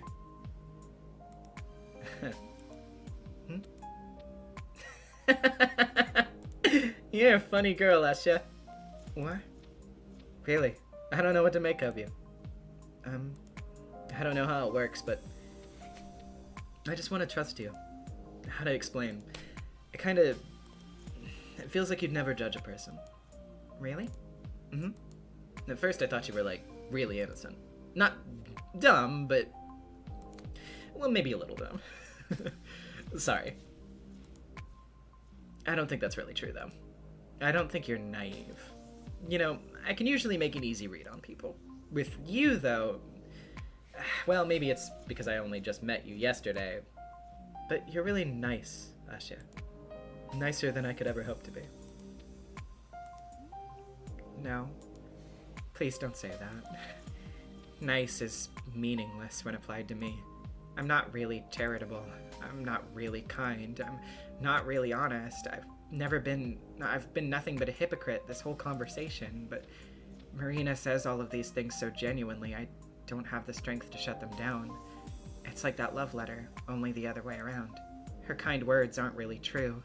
This time, I'm aware of that, while Marina herself has no idea. Does that diminish the value of those words? No. Marina didn't choose to be wrong. Kindness can be misguided, but it still deserves appreciation. Real or not, it deserves gratitude. Thank you.